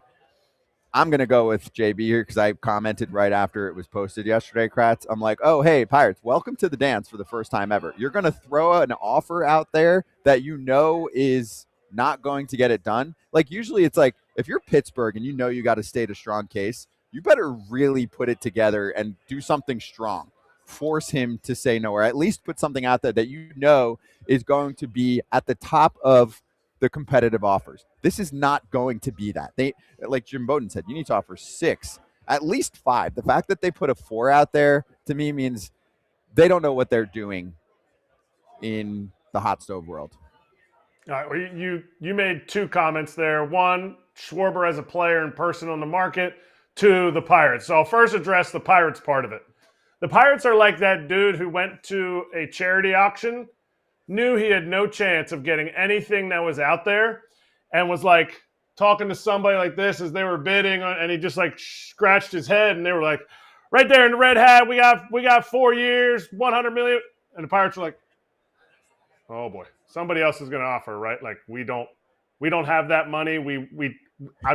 I'm not in. Going once, oh boy, this is bad. So no, the Pirates aren't going to get Schwarber. That was cool. If they really wanted him and they really didn't want to make this whole case of like, oh, see, small market teams. To me, it feels like a Major League Baseball ploy. Like, oh, small market teams, like the Pirates, they tried on Kyle Schwarber. We tried so hard, but it's just not fair. We weren't able to go quite far enough. So that, to me, is just whatever, you're out. Kyle Schwarber as a player, the fact that at this age, guys like him only get maybe a 2-year deal shows what we were talking about with JB, what he means in the clubhouse. But to me, I think it more means what kind of changes he made last year. The fact that he lowered his strikeout rate. The fact that he hit the most left-on-left home runs. Because he's a DH. I doubt any team that's in contention is going to say, Kyle, we need you to play left field for 2 years. Then you'll be a DH for the last 3 to 4 years of his contract. He made those adjustments because teams can't afford to lock up DH for 5 years at $30 million a year. And for him, he did this and he continues to do this. He continues to pursue what makes him a better hitter and what makes him be the best, most valuable hitter on the field. And he's valued that much in the clubhouse too. Hey, I got a question for you, Kratzy.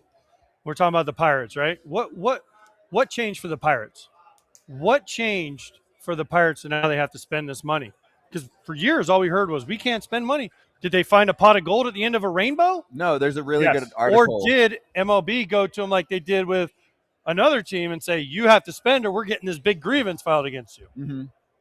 That's the answer. You're asking Kratz. Ask me. I'm the nerd. Okay, well, I'm asking both of y'all. It's That's why I asked. 100,000 billion% the answer. They have to do it. The lockout is looming a year away, so this is one of those forced pushes, just like it was last year with the A's, that they have to do this. It's also in their best interest because if they don't do this, there is an internal battle. And Hal Steinbrenner is the prime example. He speaks about this publicly. He'd like to see the dollars that he gives those teams actually go towards player payroll and competition versus it being shoved in a pocket. So anyway, add that all up. We can go all day on that. By the way, has any Mark just put a great point in the chat.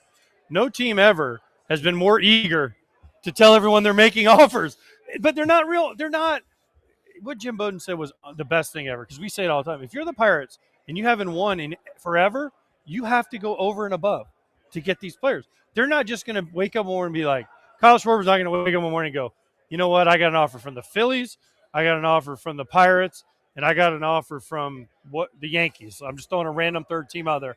And he's going to say, I'm going to the Pirates. Yep, that's it. I want to be different. I want to do something different to finish my career. Wait, Kratz, I loved your analogy. I'm going to play to it even a little bit more. I think they're at the auction, and it's a high-priced item that's super popular. You know it's going to go for a lot. So what do? Within the first second, you raise your hand, and you just do one of the first offers, because then you can say, hey, I bid on it too. I eventually lost, but I did bid on it too, right? Because it's kind of the first one that has been publicly shifted out there for Schwarber. We haven't heard any team, but they just keep throwing. Wise. Remember Naylor? We tried on Naylor. We were Ken, 15 million short. Ken but said we tried. They didn't actually formally even make the offer. Yeah, I mean, so hey, it's cute. And the one good thing, Kratz, I don't want to completely trash them because it's easy to do it all the time. The one good thing is I do actually think that they're going to break their curse, and they're going to sign someone that is going to be more than Ivan Nova, right? This is the last time that they've given out a multi-year contract. I think they will do a 2+ year deal to someone. And I actually do think they'll also beat what I believe is their highest free agent price ever, which was 3 years, $39 for Francisco Liriano. I think they will beat both of those things because 'tis the season. They have to do it with the lockout looming. Yes, I agree with you. I think they're going to make a splash. And I think part of the reason, you said maybe what has changed. You know what? You have Paul Skeens. You have a golden ticket. You do have a pot of gold at the end of the rainbow that is going to be gone in 2 years. That is going to be gone in possibly a year and a half if you don't make some kind of splash. Not a 5-year or a 4-year splash, maybe more in the 2 to 3 year range. But for me, I say history. Who has ever needed to do this? Who has ever needed to make a splash that you're like, man, I can't believe it? I will always bring up the Jason Worth. Jason Worth called his ex-teammates with Philly and said, how can I not? He's like, I want to come back. I want to sign back. You got to remember, they were in the middle of that run where they were winning the division. They had won the World Series. They had gone to the World Series. They lost to the Giants. And Jason Worth got offered $120-some million for 7 years. His next closest offer, from what I heard, was $77 million. So if the Pirates want to get in on somebody, not saying it's Schwarber, but somebody that's going to change their franchise as far as like, ooh, now I want to go there because they got Paul Skeens and this player, it has to be in that realm. You're talking about over $50 million that the Nats had to offer Jason Worth 3 extra years to make them come to relevance. And that was 2010-11. And they didn't win until 2019. So you got to make this, you got to make some kind of splash that's going to be more than what is going to be on the market. Agreed. What did Jim Bowden say about the Tigers? They went out and got Pudge Rodriguez, and they overpaid him. And everyone's like, why did you pay? And then they went out and got Maglio the next year. And in 2006, they were in the World Series because they had Verlander and Kenny Rogers, and they went and got all these guys that Carlos Guillen, remember they brought him over. And it was like, wow, the Tigers are really trying. And then when they made another run, they went out and got Prince Fielder. And they went out and got that whole crew of guys, right? Yeah, you can change the narrative pretty quickly. Mm-hmm. Especially in a Central Division. And with Skeens. And with Skeens. And Jared Jones. And Bubba Chandler. And Mitch Keller already there. You have a top 2 pitcher in the sport. I'll say that the Pirates may even be more set up than what the Tigers were set up last season, to go on a run because of the fact that they have Jared Jones. They have those pitchers, and they have Skeens, who is their Skubal, who has shown he's actually been more dominant than what Skubal has. So you've seen what teams can do. Add to it a little bit. Like do something. Don't waste it again. Okay, AJ mentioned the Tigers. Let's go there next.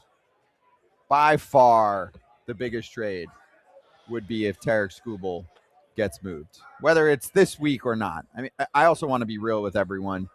The winter meetings are awesome. There's no obligation for anything to happen during these 3 days. Sometimes it's chaos. Sometimes nothing happens. Just letting you know. It's not like there's some deadline or something, but we're all here. The industry's here. It is cool. But just throwing that out there in case you're like, well, they said that this might happen and it didn't happen. Oh, it could happen a month from now.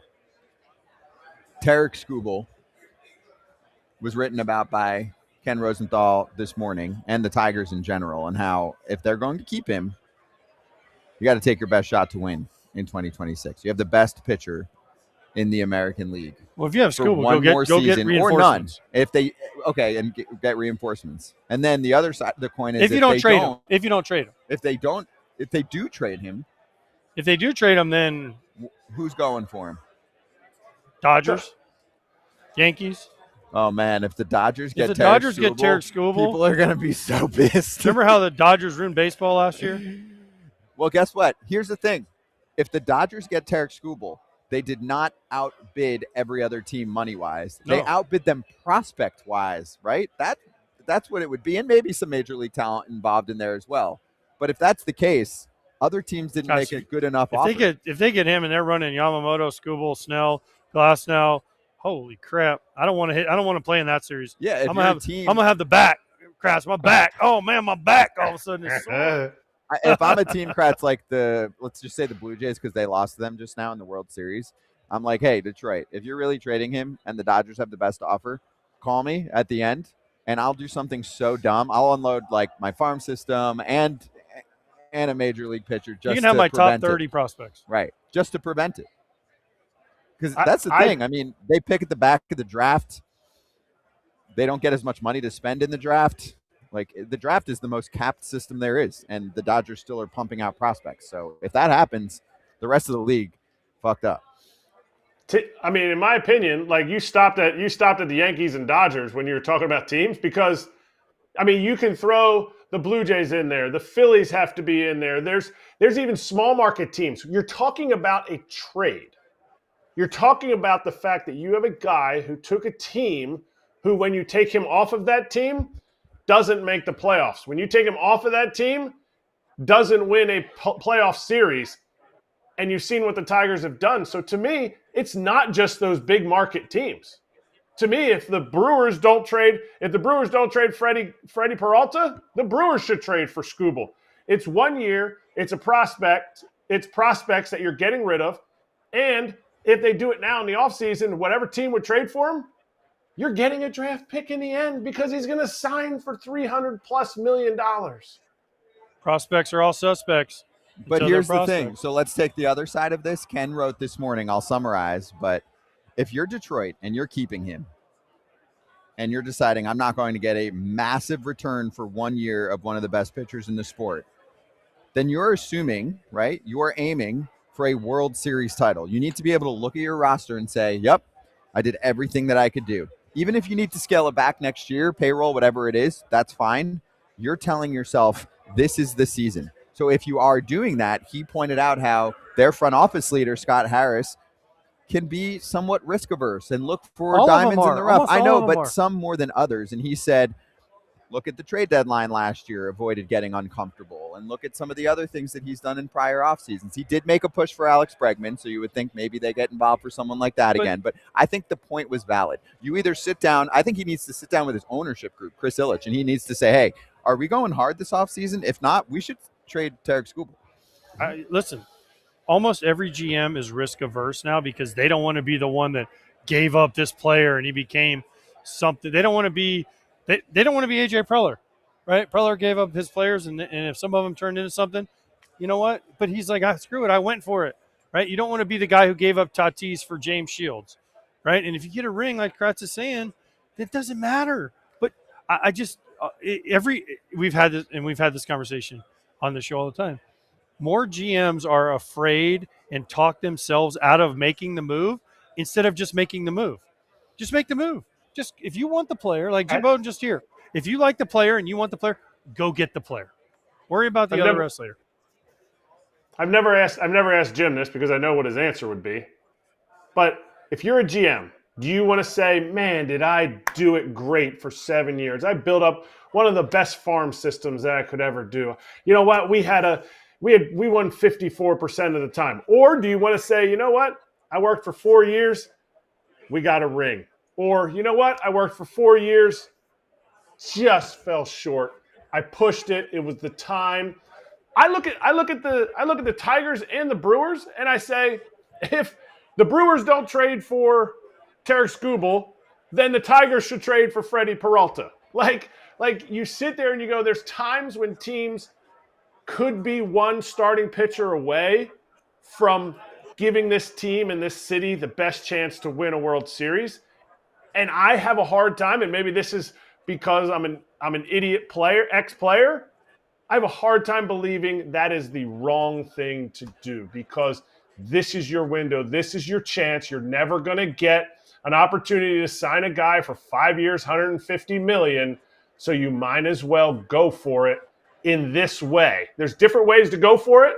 And financially, the long-term deals to Kyle Tucker or Shohei are never going to happen for your org. Bring the championship to your city this way. So what do you want to do if you're Detroit? Right. Over the Here's my weekend, question they here's my got a question for you guys. KBO guy. But before we okay. talk to Detroit, Yeah. I want to ask Kratz and you a question. There was a guy we're going to have on the show tomorrow. He is the new general manager, president of baseball ops of the St. Louis Cardinals. He went to Boston, okay? Built up their farm system. All the guys that we're all talking, Roman Anthony, Marcelo Meyer, he's the one that drafted and developed them all, right? He got shit canned, right? Sorry, Heim, you're out. Craig Breslow in. Ask him. We'll ask him tomorrow. What do you think he would rather do? If he looks back on it, they told him to trade Mookie Betts. They told him to build up the farm system. He did all those things. He doesn't have a choice. But he didn't win, and they got rid of him. So do you think he's like, damn, if I would have just traded Marcelo Meyer and Roman Anthony and got better players at the big league level that were ready at that time, I'd still have that job. That's basically what Kratz is saying. And we have the perfect guy coming on tomorrow in Heim Bloom who did that, got let go, and now he's going to have to do it again in St. Louis. This guy knows he has the map to how to do this. That's why it's a tough job, though, because you have to thread the needle. You do not have the ultimate say. Newsflash. The owner does. I agree. So he has to listen to the owner who says, hey, we got to trade Mookie Betts. You're the guy. You got to do it. And he might say, hey, I'd rather actually trade some prospects, re-sign Mookie long-term. It's not up to him. And then you have to thread the needle of getting them to the next great Red Sox team, even though you were just given like a really bad directive. And if you don't, you're out, and they move on to the next person. Okay, for the Tigers, I mean, I'm just throwing this out there. We're not going to spend a lot of time on this, but they signed a guy named Drew Anderson. He had been overseas for 4 years, one of the better pitchers in the KBO. We're seeing a lot of this lately. There are more of those players. Well, that's because they were able to sign. They got the deadline came where they were able to become like basically free agents, so that's why. Right, then they come over. Yes. So, has improved himself out there, high strikers, blah, blah, blah. That's great. Might be a starter. Now let's talk deep end. What should the Tigers do if they're keeping Tarik Skubal that is realistic for them? I think another big boy starter with Skubal. And what are we doing with the offense? There's definitely some good pieces, they need but somebody you watch that can put them the ball in the playoffs. Dude, how painful they strike out that? so much. That's what I'm saying. So you want then? I mean, ideally, you want a contact slug guy because that's the perfect bat. I mean, there's a guy that plays third base that their manager has a very long history with. That's a free agent this year that they didn't get. And they got close last year. Yes. Continue. Bregman would look really nice in that lineup. It would look very nice. And my understanding was the Tigers pumped out a number from their computer projections and said, we're sticking to this. We don't believe that he's got something better. How did that go? Not good. Not good. If they would have had one more hitter, they could have won that series against Seattle. Exactly. I mean, Skubal pitched great twice and lost. That was the difference. Yep. Hey, we're going to step aside. Paul Taboni, who is leading the Nationals front office, is joining us next.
fancy new animation for our first guest here joining us during Sweet Life. It is Paul Taboni, who is the president of baseball operations. You got us here, but you can hear us here. Yeah. Paul, great to have you on here. Congratulations on the gig, and we're excited to talk to you about what life is like and what is it like over the last few weeks for you. Yeah, right on. No, I appreciate you guys having me on. What? So, well, hold up. First of all, Kratz, no quarter zip for the front office. No, look, jacket, fancy shirt. It's amazing. It's amazing. It's the best. So much better of an outfit. Thinking about coming in with like cut off or like tank top or something, but hey, Neander did that. Neander did that in spring training. Remember, he came on with a T-shirt and the bucket hat. And we're in the dark room. We're like, Erik, you don't need the hat. And he's like, oh, you never know, son. Yeah. He's sitting in this dark room with his big hat. So, anyways, we appreciate you dressing up for us. Absolutely. Yeah, only you guys. Hey, so I mean, you've been around front office leaders, right, with Boston and all of that. Once you're actually in the seat, what has been the most surprising thing for you thus far? I think the biggest thing, honestly, has just been, I'm stepping into a new organization. I didn't really know a ton of people in the new organization, right? So forming relationships with everyone in the building, and as it relates to the actual responsibilities of the job, it's crazy to say, but nothing has really felt all that much different. You know what I mean? I guess more interaction with ownership group with the Nationals than maybe I had with Boston, which isn't necessarily a small thing. More media, but those are the big things. All the other baseball specific stuff isn't all that different, at least for me. How long does it take you to learn an organization? And because you came from Boston, does that mean you and Brez are going to get on the phone and Mackenzie Gore to the Red Sox because you know all the prospects you can grab back? So how long does it take you to learn your own organization before you call Brez and say, Brez, listen, man, I got Mackenzie Gore. He'd look great pitching in Fenway. I'll take A, B, C, and D. So I think, to your first question, learning a new organization, all the staff members, all that takes a lot of time. It's probably going to take a year or two. I think it's probably going to take a year to meet everyone in person, right? But then probably 2 years to actually have folks be comfortable around me and just, how it is forming relationships, you're on a team, and probably not for a year, 18 months, 2 years for you to feel really good around people. So, it's going to take some time, but looking forward to it. And I was in Boston for upwards of 10 years. And so, those relationships are really tight. You know what I mean? So leaving there was tough, but, it'll happen over time here. So. All right. Well, you brought in, can you hear me okay, Paul? Yeah, I got you. Okay. You brought in a whole new staff, and you talk about getting to know people. How do you say to, another team or even one of the players, because it was in the news that you talked to Gore about possibly being traded. You don't know him. The people that coached him last year in the big leagues don't know him because they're on another organization. How do you make that decision other than, here's my list. I have CJ Abrams. I have Mackenzie Gore. How do you make those decisions when you just said, nobody really knows me and I don't really know them? It takes maybe a year and a half, 2 years. Yeah, it's challenging, right? I think part of it is you can do everything in your power to try and get to know these guys during this period, right? But then I think you got to lean on people that you do know that know these players well, right? And obviously, I'm not even really talking about the baseball side of it, which is a huge part about it, but makeup's such a big part of it, and you probably know better than anyone, right? So making sure that we know, what drives these guys and what kind of character they have, that's huge. And so. Leaning on folks that know them well, I think that's probably the key thing. It's got to be hard. It's got to be because you coming over and you basically have a whole new toy, a whole new toy chest, and you're like, oh, this guy was pretty good. This guy looked pretty good. We played against this guy. He seemed pretty good. But then I can get something for the future, right? So how hard is it to balance that of saying just start everything over? And you've done that with the coaching staff, and you've done that with obviously you coming in, but how hard is it with the players? Because you can't trade everybody and completely start over, right? So where's the line that you draw on that? Because again, you don't know these guys. Yeah, I think that's a tough one to answer. You know what I mean? I think really what it comes down to is each individual player and hey, what do we think about this guy's impact on our 2026 team and beyond, right? Then maybe the question is how far in advance you look, right? 2026 is what it's going to be, but are you looking because I always make a joke in here that if I was a GM, I just keep telling the owner I'm going to rebuild. Oh, we didn't make it. Give me 5 more years to get my players. To get my players in and all that stuff, right? So, how far ahead do you, as an organization? I've never asked a GM, a president guy, how far ahead do you look? Because I know everyone wants to win in the year they're in, but how far ahead are you looking down the road? Yeah, I mean, I think like even if I was working as part of an organization that had one of the best records in baseball last year, right? Like I think it's smart to be looking years ahead, but I think it's a little bit dangerous to be looking too far ahead as well, right? Like, hey, let's lock in on like how good we're going to be these next couple of years, and then be willing to update our beliefs when we go out next year and hopefully we surprise some people and. We're set to win a higher number of games going into 2027. Like, let's be willing to, I say it like we can be pretty rigid on our vision, but flexible on the details of achieving it. So, let's get to one deal that actually happened. And this was a cool one for me. I've met Harry Ford. I've watched him, and he gets picked up by your side. Jose Ferrer going back the other way, just playing to the point here. It's not like you're going to say this guy to a T, talking about Ferrer. But I'm sure even with Boston, you guys had scouting and analysis, and you know who Harry Ford is. And by the way, I think you're his favorite player. I love Harry Ford. He's one of my all-time favorite guys to talk to ever. He's like, can I FaceTime AJ? So I'm like, I got are to you work. sure? Then I did the playoffs, and he was on the playoff roster. And I told him, I'm like, hey, man, you're probably not going to get to play, but, soak it all in, and you might get traded. And then, wham, I wake up, and I'm like, oh, Harry Ford got traded. So I'll let you answer, and then I have a question too. Yeah, maybe this is a good example of what you guys were talking about earlier. Like, so he was part of the 2021 draft. When I was with the Red Sox, we were picking 4th. It was the year we took Marcelo, and I think part of this was like Harry was part of our mix. So we spent a lot of time really getting to know Harry as a person and understanding the makeup there. Felt great about it. Like probably the same things you're seeing, AJ. Like we saw awesome. Just stud kid, and then we followed him along the way, and he's been fun to follow. Like he's pretty unique, man. Like he's a stud athlete at that position. Like those guys are pretty tough to find, and I think people forget because he's been in minor league baseball for whatever it's been 4 years. Like he's still really young. He's 22 years old, so I think he's still got a lot that he can improve. I think Harry would tell you that, and when he does start chipping away at some of those things, like watch out, because I think we might have something special. What do you do with Ruiz? So you have Ford you just traded for, and you have a catcher that's signed in Keibert Ruiz.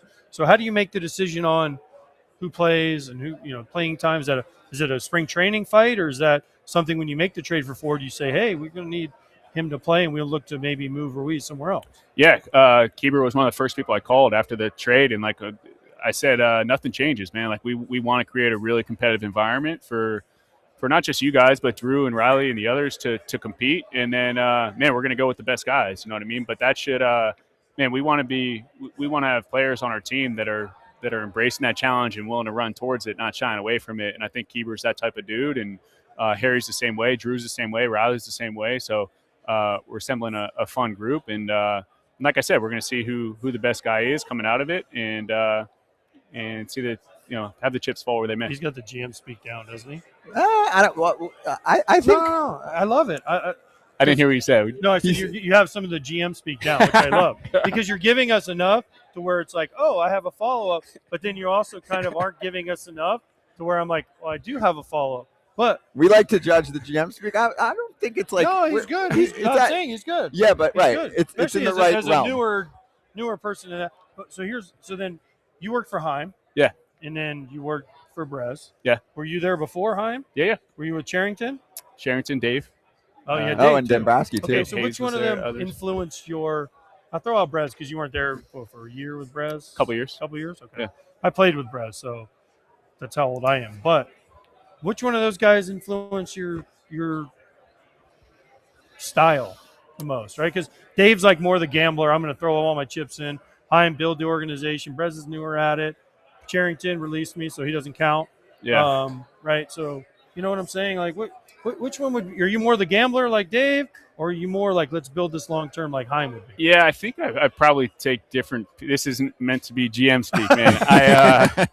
I probably selfishly take different pieces of all of them. Like I mean, dating back years, like overseeing the draft, there to me, like risk doesn't really like get my heart rate going when you're taking a player or trading for a player or whatever. And I don't know, subconsciously pulled that from Dave, right? But then also, like, I think about Heim and how intentional he was with his decision making. I'm never going to be as smart as Heim was or is, but I think I can be prepared like he was, and Brez the same way, and Ben the same way too. Like, I will say that the key difference was when I was working under Ben, and to a lesser extent Dave, I was still pretty junior. You know, the more I rose up through the front office, I worked closer with Heim and with Brez, and gained a really good understanding of how they see things, which was good for me to see up close.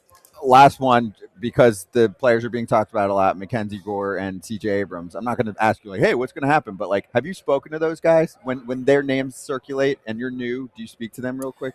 Yeah. Well, first of all, I didn't see the CJ Abrams stuff until today. And so, I didn't think that was a thing. And so I haven't talked to CJ about this. Like, CJ and I have been talking. I chatted with him live the other day. Mackenzie was different because I saw the stuff coming up with Mackenzie, and I'm like, man, I'm going to call him just because if I put myself in Mackenzie's shoes, like, I'm probably wanting to hear if this is real or not, right? Or if it's BS. And so, and more than that, man, I said it the other day, like, one of the most gratifying parts of this job for me is building relationships with staff and players. So to me, it's like I'd already talked with Mackenzie. I was just calling again to check in and say, like, hey, by the way, like, you're going to see this, and this is how I think through it. And if you have any questions, hit me up whenever you want. So that's how I'd approach it with anyone. At the same time, I'm not sure it's the best thing to set a standard where, like, every single time someone's name pops into the media, where I'm giving them a call and updating them whether it's real or not. Yeah, so try and balance those two things. But so much of this, in my opinion, comes back down to relationships. And if you have great ones, they trust what you're telling them, and you want to keep them informed, but probably don't want to over-communicate too. Sure. I like that. I know you would appreciate that if that happens. So, Paul, really appreciate the time. It's great to meet you in person. Yeah, great meeting you guys. Nothing but the best. Yeah, sounds good. Appreciate it, guys. On the deal, on the job again. I asked again. you to hire me, but I'm too old. Like 15 years. Okay, so we're talking to Blake tomorrow.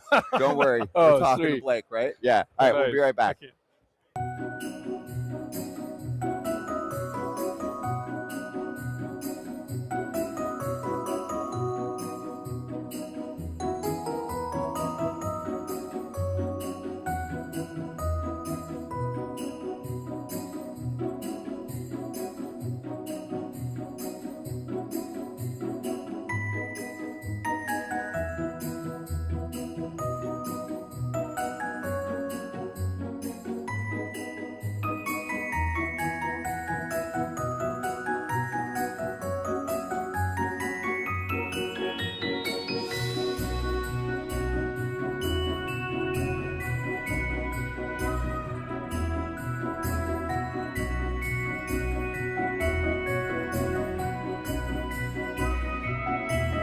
But I'm pretty sure this is the highest rated prospect Cherington has acquired in his time.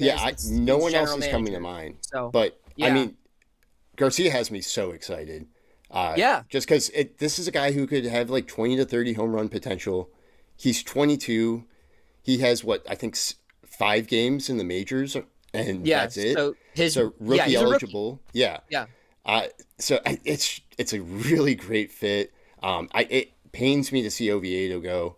Such a fiery guy, like a competitor. I loved how just like the tenacity he showed, like trying to fight Ronald Acuna Jr., like, or not fight, but just stand up to him. And back down from him, Yeah, and you would do that with, like, I think it was Don Kelly tried to pull him where he just did not want to come out. I really liked his just wait a minute. All right, now we're coming on. We're back. Terry Francona is here, manager of the Reds, a legend in our sport. Playoffs. I've been told we have like 7-ish minutes. So I am going to get right to playoffs, business. By the way. Let's not forget playoff Reds. Playoff Reds. That's right. First season at the helm, playoff team. Okay, well, then I'm going to hit him with the hard question right away. Like, what's your pitch to a free agent like a Kyle Schwarber about why they should join your little set of really talented players? You know what? I don't want to talk about any player specifically because I don't think that's respectful. I tell anybody that wants to listen, though, the truth. I love our guys. People talk about leadership and all this stuff. The guys in that room know the difference between right and wrong, and they choose to try to do right. I mean, AJ knows this. Every manager stands up there the first day and says, hey, we can't be late. We're going to hustle. Our guys were never late. Never. I appreciate that. Is it perfect some days? No, it's never going to be. But it's a group that I love trying to see how good we can get. Mm-hmm. And there were some guys late in prior tenures with other teams. Is but the I'll point say this. too? I did some Reds games. I did some Reds games down the stretch, and he said the same thing to me. He's like, "These guys get it. Yeah, they work their asses off. They do. They really do. Like you ask them to do something, they look at you and they try, and they're competitive as hell. And I think because of our age, I hope our trajectory is still going this way. Because, our goal isn't to win 83 games, kind of sneak into the playoffs. We want to be better than that. But our guys got to feel getting doused with champagne. And then 3 days later, they got to feel how much it hurts when you get sent home early. And I told them to remember both feelings. Mm-hmm. Hey, for a free agent that might ask this question, Erik Kratz is not on with us this second, but he's got this conspiracy theory that the ballpark there actually is playing like a little less Great American Small Park. Do you think that's the case, or is the pitching just so much better on your particular I think some of that's team? because we didn't hit home runs. Okay, that's fair. But I think, being serious, I think it's hard to hit now. I mean, God dang, man, guys, some of these guys, they don't command, but they're throwing 100. When you're facing them once in the sixth inning, that's no day at the beach. Hitting is really hard. Pitching has evolved so much, and it's changed, and it's just hard for hitters. Mm-hmm. My favorite player to watch is Elly De La Cruz, no secret there. And we heard that there was some injury issues down the stretch. What did you experience being with him every day? Because I know it was important for him to play every day, but did that hold him back? Yeah, and I was just telling some of the other guys, I needed to own up to that. I probably didn't do him any favors. I mean, I love the fact that how much he wanted to play every day, and I respect that a ton. I do think I need to probably step in occasionally and go, hey, Elly, get off your legs today.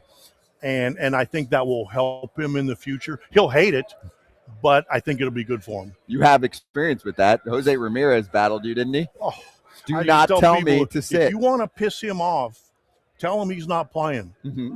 Now, Jose would DH, and as he got a little older, Elly fights me tooth and nail. And like I said, I really respect it, but I still need to probably step in and go, hey, I need to explain it better to him why it will help him. Mm-hmm. You love that, though, as a manager. You want guys that want to play. It. Same thing. You'd much rather have guys that say, I want to play, and guys that are like, oh, thanks, Tito. I'll take the week off. Like, people ask you all the time, like, when you go to take a pitcher out and they're mad. I hope they're mad. What about when a pitcher throws the ball? No, that's a little too far. But I don't want somebody looking in the dugout after the fifth inning like, hey, come get me. I'll figure it out. But I like the fact that guys want to stay out there. Yeah.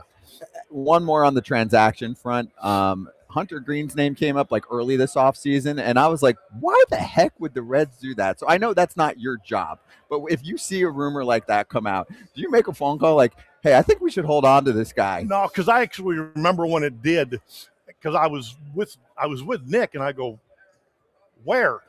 He goes, I don't know. Sometimes things in today's world with internet and everything, as we all know, if it's on the internet, it has to be true. Of course. But that got legs for some reason, and we can't go get those guys in our market. So for us to trade them, somebody better give us their whole team. Yeah, you get $250 We million like on the our free starting agent pitching, market. and Right. Actually, we love our starting pitching. So I don't know where that got legs, and it shouldn't have. Okay, you got last By the way, I question. love Nick, by the way. Oh, he's unbelievable. He's been on. He's unbelievable. Crawl, you're talking about. Yeah, just for our and crowd Brad tonight. Metter, I'm telling you, man, I've never been accused of being the smartest person, and I know that, but I came here for the right reasons. And when you're with people every day, because it's challenging, man, sometimes. And I love going through with guys like that I respect, and they care about me and look out for me. You lost one of your guys, though. Yeah, Millsy. He retired. Yeah. What are you going to do without Millsy? Well, because he's been with you for how long? Well, since our first year together was 1978. Think about that. How many cribbage games No, have you guys think played? about that. But we're so close that I was so happy that he was able to be in a situation where he could handle it coming back family-wise. And then so for him to say he did it, now to be able to go home and be with his family, everybody's happy for him. I mean, it's just that guy. He's everybody's either uncle or grandpa or brother.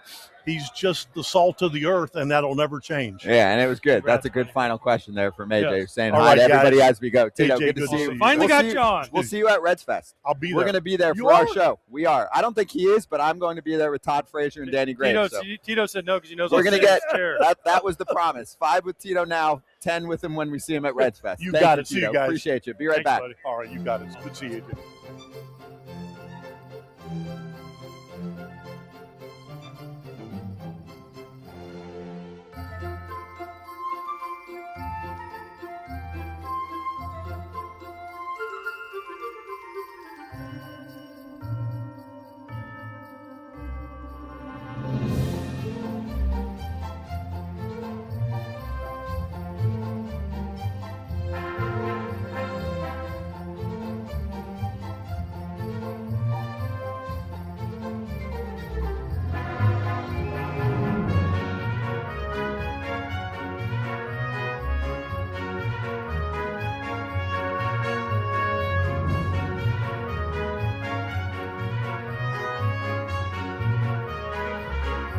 Yeah, that's what he said. That's what he said. That's what he said. That's what he said. I wish Kratz was here for this right now, but he had to jump. He played with Sonny Gray on the Yankees, and he's always got good insight there. But he's not here, so we get to talk about it. The drama that nobody saw coming. Sonny Gray's tenure with the Yankees has become a back and forth battle. You know what? I haven't really paid attention to this because Sonny Gray didn't pitch very well in New York, and he didn't really enjoy his time. He's basically just said that, and now it's turned into a whole big thing, which I love. And you know what? He gave his opinion, and not everyone loves it at every park. I played in some places where he didn't exactly love it, but you know what? Good for Sonny Gray, man. But there's more to it because of I the missed this aftermath. quote. I don't know if you got all these quotes. So No. Brian Cashman spoke and said, Well, Cashman defending his team. when Sonny was with the A's, he was telling our minor league video coordinator, the Yanks minor league video coordinator, you got to get me over to the Yankees. Tell Cash, get me over to the Yankees. I want out of Oakland. I want a championship. And Cash later went on to basically say that his agent told him to do that, to lie that he wanted to get over there. His agent, Bo McGinnis, actually gave a statement out this morning. He said, so Brian is trying to make people believe I told Sonny to, in Cashman's words, lie to the minor league video guy to try to get Sonny to the Yankees, even though per Cashman, Sonny did not want to be with the Yankees, to subsequently somehow help Sonny's free agency. This makes zero sense.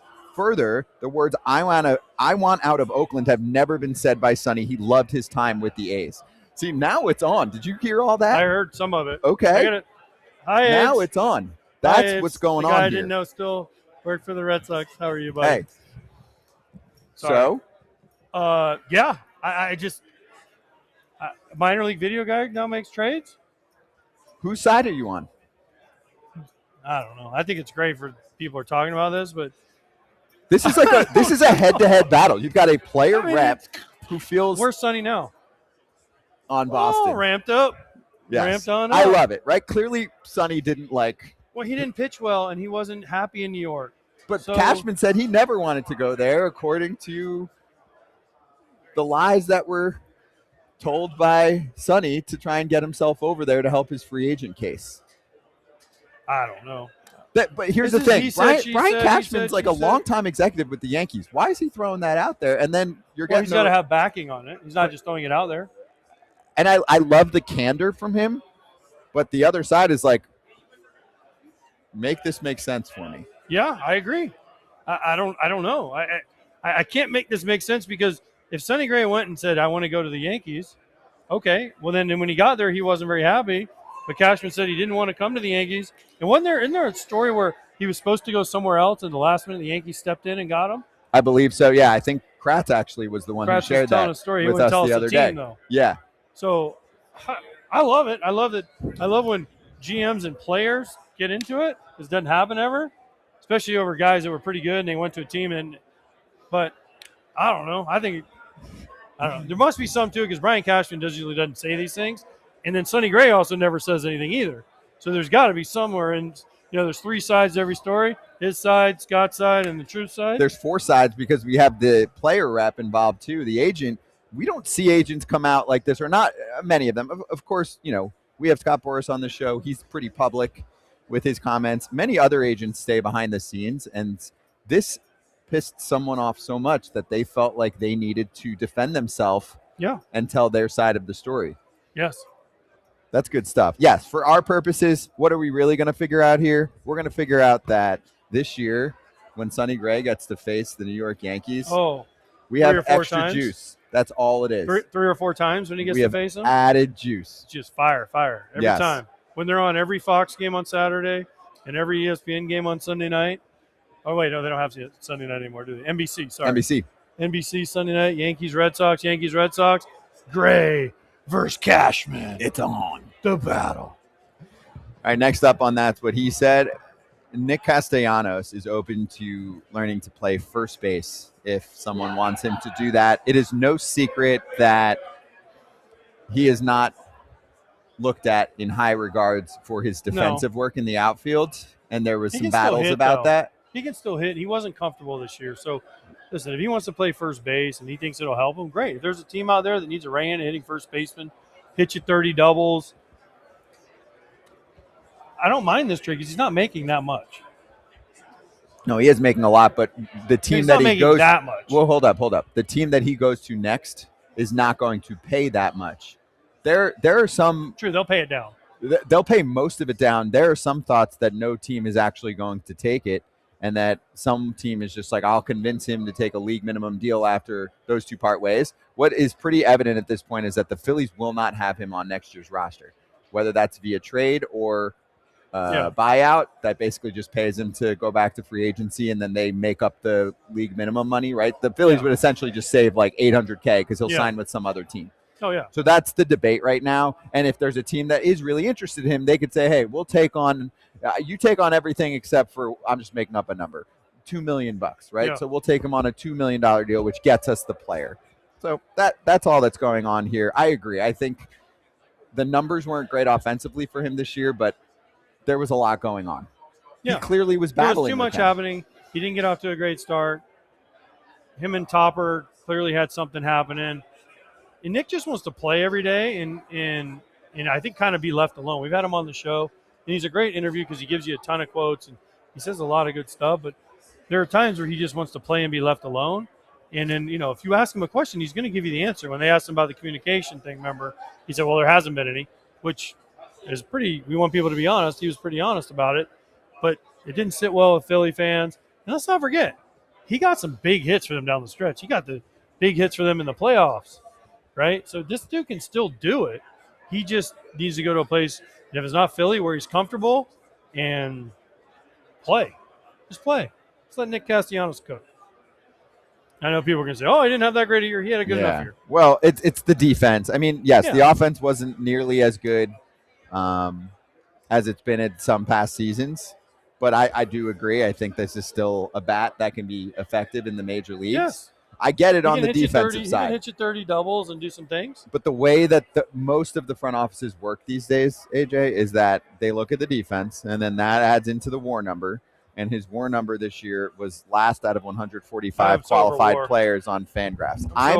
The reason I'm bringing it up is because what is it good for? I'm telling you what is used to evaluate him, and why teams will say, well, you want me to pay down what?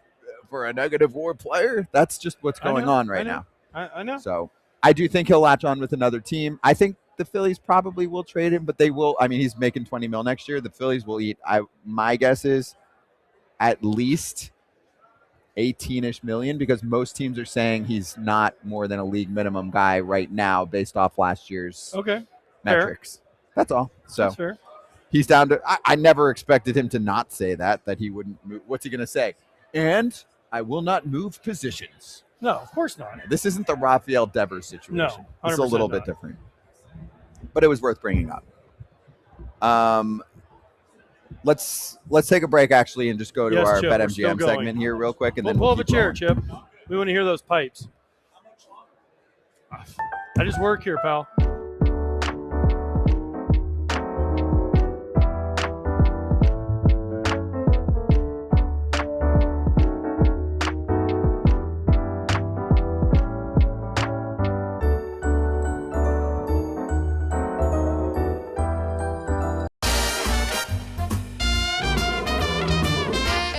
might have to buy it though. All right, what do we have here today? The winning division. So as in the team that will represent the National League in the World Series.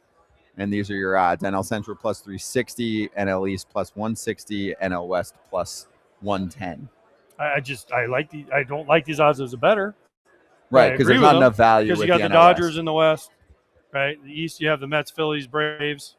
In the Central, you have Cubs, Brewers, Reds. Are they going to beat the other teams in the other? That's Probably not. See, that's where, unless they make some serious moves.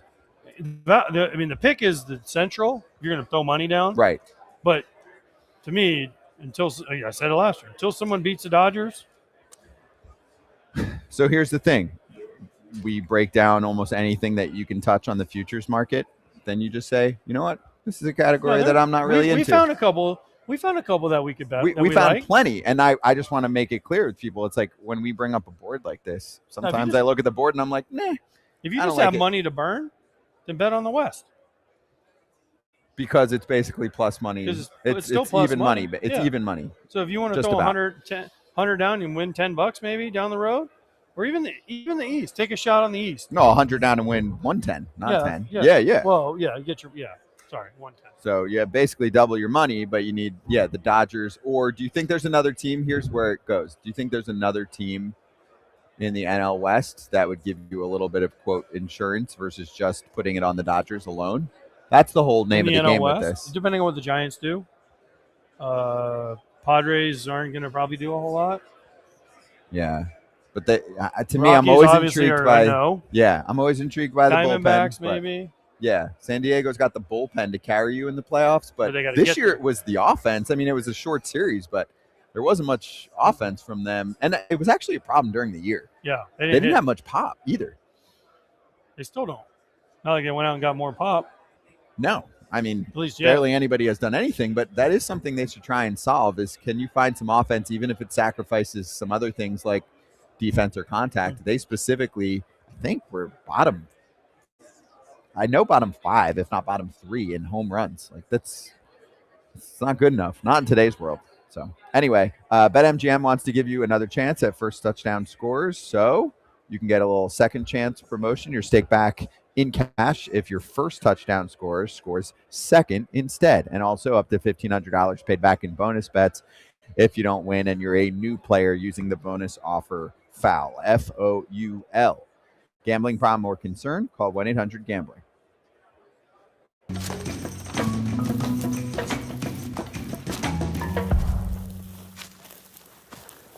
In the weeds, let's go through more of the notes column for Ken Rosenthal. And there are articles coming out fast and furious during the show. Of course, we'll get to some of those newest. I mean, if there's news, we're hitting it. But if there's reports and columns, we'll get to them tomorrow. But Ken was talking about Kansas City, outfield shopping.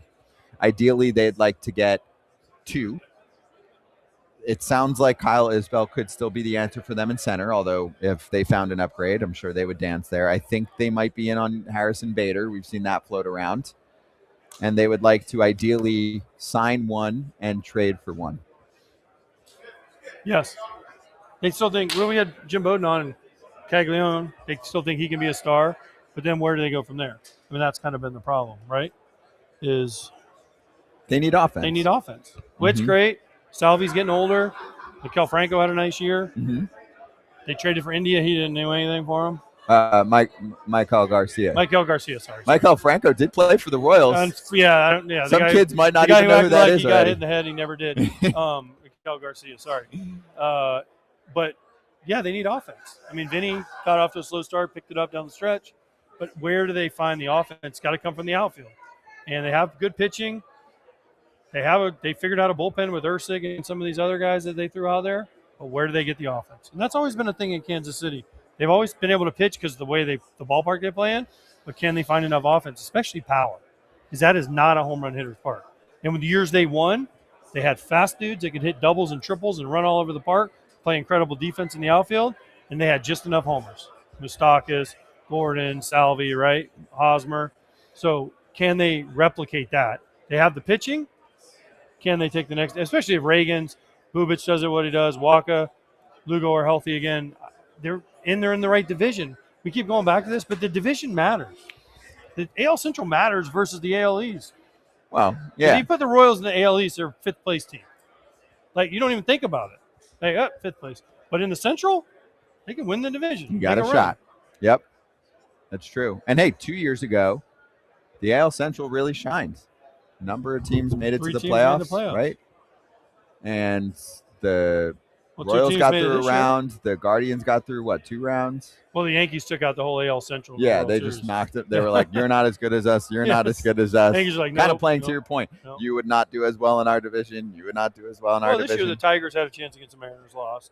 Oh, yeah, yeah. Right. It's not knocking the whole division in No, I general. know. It's just your comp of some of those teams in the AL East, I think, is accurate. Yeah. It makes sense. But for Kansas City, sure, they have to work around budget restraints. They can't go big game shopping. Some of the names that Ken put out in his notes column are not that sexy. No, I mean, the thing is all about what are you willing to give up to get what you need. I'll give you some of the names. So he said, I'm just going to read from what Ken wrote. Among free agents, a reunion with Mike Yastrzemski is one avenue they're exploring. Adolis Garcia, Max Kepler, and Mike Tauchman are among the other free agents they could pursue. Let me ask you this. You mentioned Mike Tauchman. Just not on the Royals. If the White Sox are going to non-tender him, why didn't they trade him at the trade deadline? He had interest. They could have got something for him. Are you talking about Mike Tauchman or Luis Robert? Well, we'll start with Mike Tauchman. But that's my point, is clearly they've got something else going on there where they feel like they need to hold the guy unless they get their asking price. But Mike Tauchman got DFA'd. When did he get DFA'd? Or non-tendered.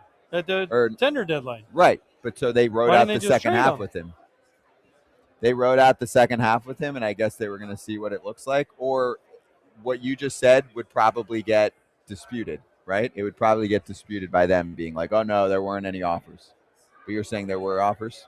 For who, Robert? For Tauchman. I'm sure somebody would have taken Mike Tauchman. Yeah. He was having a nice year, and he's a guy that kind of gets on base, has some left-handed pop. But we've got that with 2 guys. I don't know what to tell you. I mean, Luis Robert, there were offers too, for sure. There were offers. They said offers aren't good enough. We're going to drop another $20 million and think about it. He could get traded this offseason too. There aren't many center fielders, and if you believe in the change of scenery hype, it could be your guy.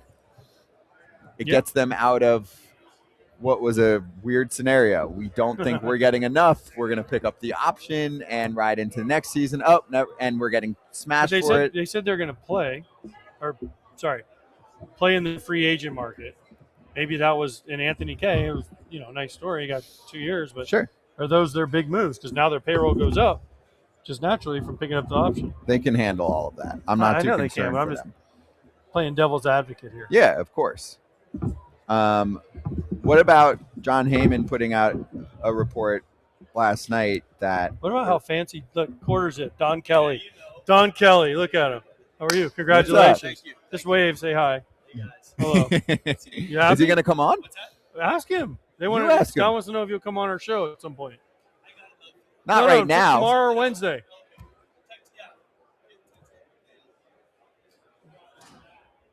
We got it. See? Here's my point.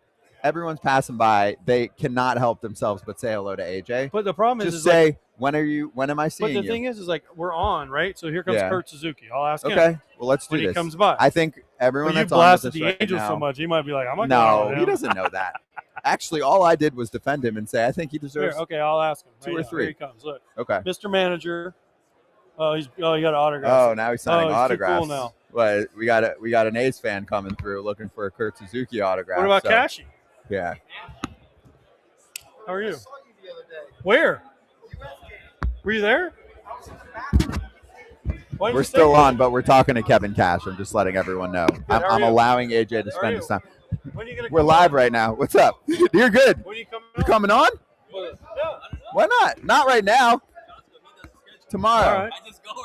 All right. So we're recruiting right now. Everything okay. Good? So next up on the recruiting trail is Kurt Congratulations. Suzuki. I'm just going to narrate this. So I want you to do succeed. I would say every 8 seconds, somebody walks by that wants to say hello to us. How did it go? I was working on Kevin Cash. He said, Mark.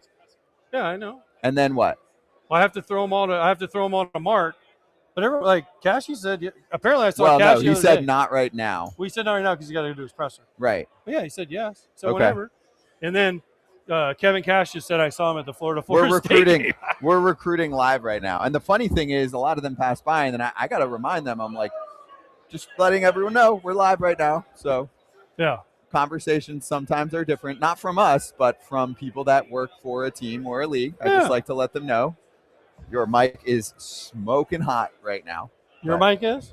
No, I'm saying like when we say hi to people, I'm like, there's a mic on you. That's on me. It's a hello.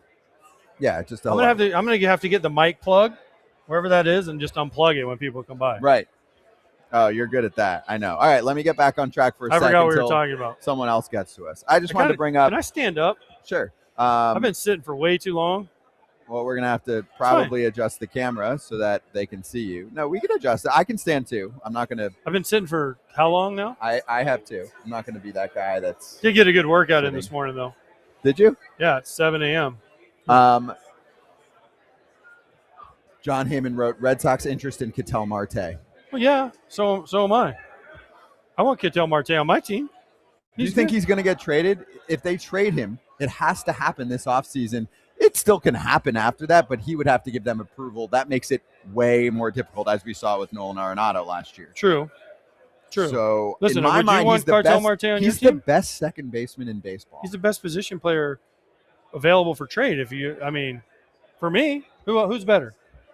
Available per trade? That people have said, hey, this guy can get that's traded. Probably it. That's probably the guy. Who's better? He's the best second baseman. He's just a brilliant offensive player. He does he's good so defensively many things too. well. He runs. Yeah, he's good. Power. I know. Defense. Yeah. He brings something. He's clutch as hell. We saw him in the playoffs a couple years ago. He was the get guy. out.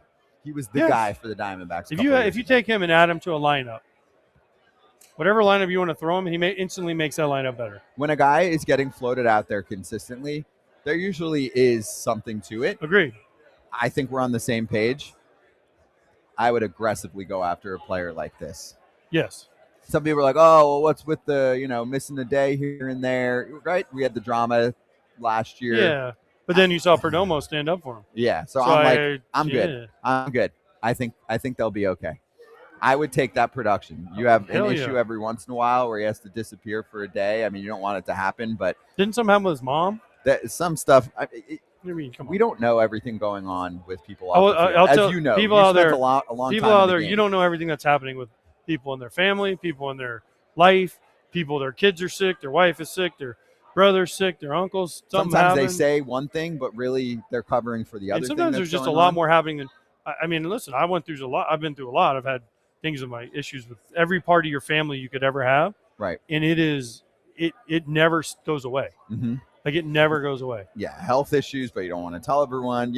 Somebody's kid's sick. Like that stuff happens. And you can't tell. Frequently. And there's also things you just don't want to tell people. Yeah. It gets very public. So anyway, point is, Heyman said Red Sox interest among many other teams. Some of the other teams he brought up were the Mariners, the Pirates, the Rays, the Tigers, the Blue Jays. See, to me, the theme of the day or the team of the day, Pittsburgh, this is a perfect expedition for them. It is going to be hard for them to recruit players. I think the Pirates have to trade. This is what I'm saying. Agreed. Ketel Marte, right? So if you especially want guys to that put your already money where signed. your mouth is, it's not crazy money. It's the money that we're talking about here. It's like when you're recruiting players, it's going to be difficult as it is, right? With the Pirates. Now add this. To get those players, you're going to have to overpay. And I know it doesn't necessarily matter, but when you are restricted on your budget and if you only can spend it on one player, it does get pretty complicated. So to me, trading is the move. They've been rebuilding for eternity. Ketel Marte is who I would go after. Look nicely. But here's the thing also, if you go out and you trade for a Ketel Marte, then you go to the free agents, you say, hey, look, we got Ketel Marte, we got Reynolds, and we got O'Neal Cruz, and we have this guy and we have that guy. Hey, it's a little more. We have Skeens and Chandler and Jared Jones and Keller. It gets a little more attractive to free agents to come by and say, hey, they actually are trying. Maybe this is something they're actually going to try and do. Versus we did you see the news? We did send an offer to Kyle Schwarber for 4 years. Oh, that's swell. Good for you. You're going to finish in 9th place for him. But for Ketel Marte, he's making $15 million next year, and he's owed $102.5 million from 2026 to 2031. So whatever the math is there. I'm saying that is exactly in the wheelhouse of what it sounds like the Pirates are going to be able to commit to another player. So that's, in my mind, the direction that they should be thinking. Now, to get that player, it's going to hurt. You're going to have to give up prospects, but come on. What are we doing? Clearly, Pittsburgh's interested in trying to at least sniff a playoff race. I think that's the thing. And also, if they don't, this front office moves on. You got to show people that you're trying. You can't just say it. If they're not in a race in September for a playoff spot, I will say this, there's no chance they're going to keep the current group with Ben Cherington in there again. It'll have been like 7 or 8 years. Right. I think they're looking at it. But is that why he's now been given the green light to spend money? Well, it's a combination. It's what we talked about earlier, where it's, hey, the lockout's looming. You guys never spend. Fake like you're into it for a year as the owner with the budget, and then we can go from there. So to me, it's a perfect storm. If you're Ben Cherington, you're getting a little bit more budget for the first time ever, and you actually have to do something or you're going to get fired. So, I don't know. I just wanted to point that out. He did come from the Red out. Sox where they were big money. Yeah, it's not him, right? But I'm just saying, to me, that's the kind of team that should make an offer for a guy, because all they have to do is win the bid. With free agency, it's going to have to.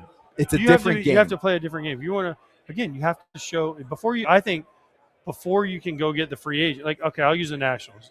We always use the Jason Ward, right? But they had Harper and Strasburg, I think, were already there, right? Mm-hmm. Before they went out and got Jason Worth. And then they had Zimmerman, right? They had Rendon. So they had these guys coming. So as a free agent, you look at it and you say, and then they went out, they got Worth. So he was the first one. Then they went and got Scherzer, Corbin, right? But they were already seeing that they were on the right track before they went there, right? Because I remember whatever Scherzer's first year was 2015 when he signed there, I was like, they had Harper, Scherzer, Strasburg. I'm like, this sucks, because I was in the division. I'm like, dude, I got to go to Washington and face these dudes. Like, it was real, but people outside the organization could see it, and they're like, oh, there is a direction. People want to be part of it. People want to be part of it. It's kind of what happens with the Dodgers right now. It's a destination, right?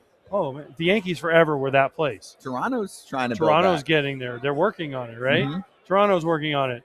Red Sox, like the Cubs for a while were that kind of destination-y kind of place, but they've kind of lost. When you start losing it, you got to get it back. Right. All right, let's hit hot corner here. And by the way, yes, we are on in overtime because our last guest of the day is Stephen Vogt. So when he comes through, yeah, where is he? Is he getting his we'll trophy chat again? With him. No, that's in January. January, I know, but he's got 2 of them now. Yeah, they don't even get a trophy though, do they?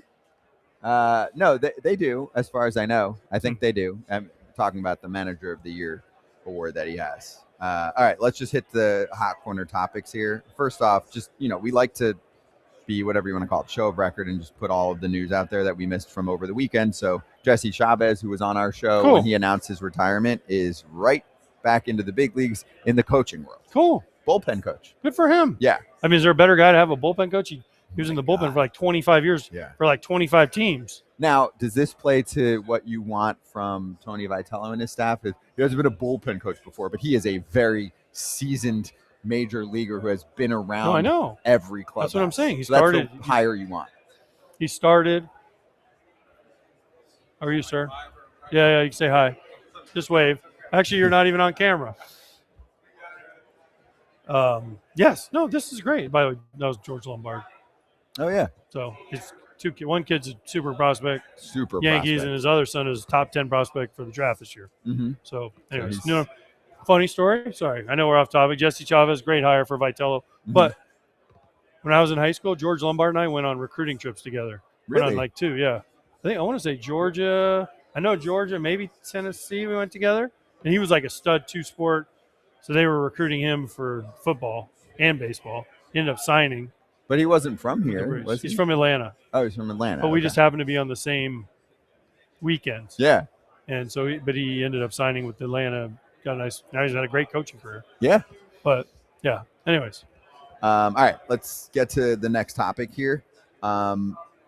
The Nationals and Mariners swing a trade. We talked to Paul Taboni about it. But my question is what I asked him about. Voter's here, so we're going to talk to him in a minute. About Keibert Ruiz. Are we going to sit again for Voter? Yeah, we probably should. Yeah, I think we should. Mark. But yes, while he's getting set up, you can comment on this because Harry Ford was not going to be the starting catcher for the Mariners. No, because they just signed Cal Raleigh, and this is exactly what I told They them. trade him. They love Jose Ferrer. They love him. I heard actually Jim Bowden texted with Jerry DePoto and got some whole report. Take your shirt off. What's up?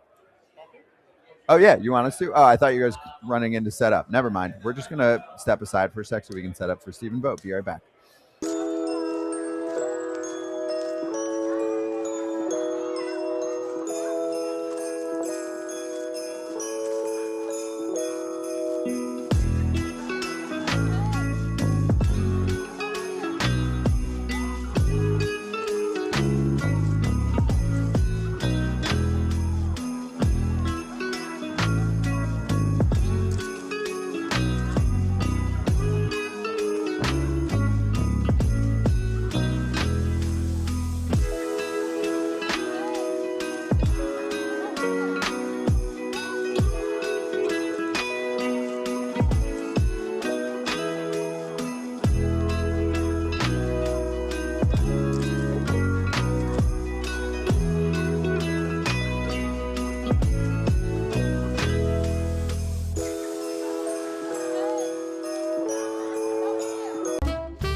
Look, try to fool everybody still, you know. Hey, we're back. Stephen Vogt is here. You should do the intro. You were This is excited back, about here, this. turn your back to back. Back to back, manager of the year. Back to back. Did you think it was coming? Because I didn't think they would. I thought they would have Vogt, tired of Murph, and then both of you guys won. Yeah, it's pretty cool. I mean, You have a better speech written this year. We'll see. I mean, honestly, it means so much, right? It's like it's an organizational award. It really is recognizing what our guys did, and it was a unique year to say the least for us. But so really honored to get that. Happy for Murph, and but was not expecting it at all. So part of it is there's always a narrative with these awards, right? Whether it's the team had lower public perception of expectations. I feel like this one just had to do with the fact that during the season, the team had essentially no shot of winning the division, and then they stormed back. So where was a point where you looked and you were like, this is cute, it's just not going to happen this year? You try not to go there, right? Because as soon as you go there, you make up your mind that you can't. And I think the beauty of our game is we play 162 of these things. And until you have an E next to your name, you're not out of it. And that was really the rhetoric we used. And to try and get the guys, it's, hey, we're here to win today. We can't control what happened yesterday, and we can't worry about tomorrow yet. So you got to, hey, Tito.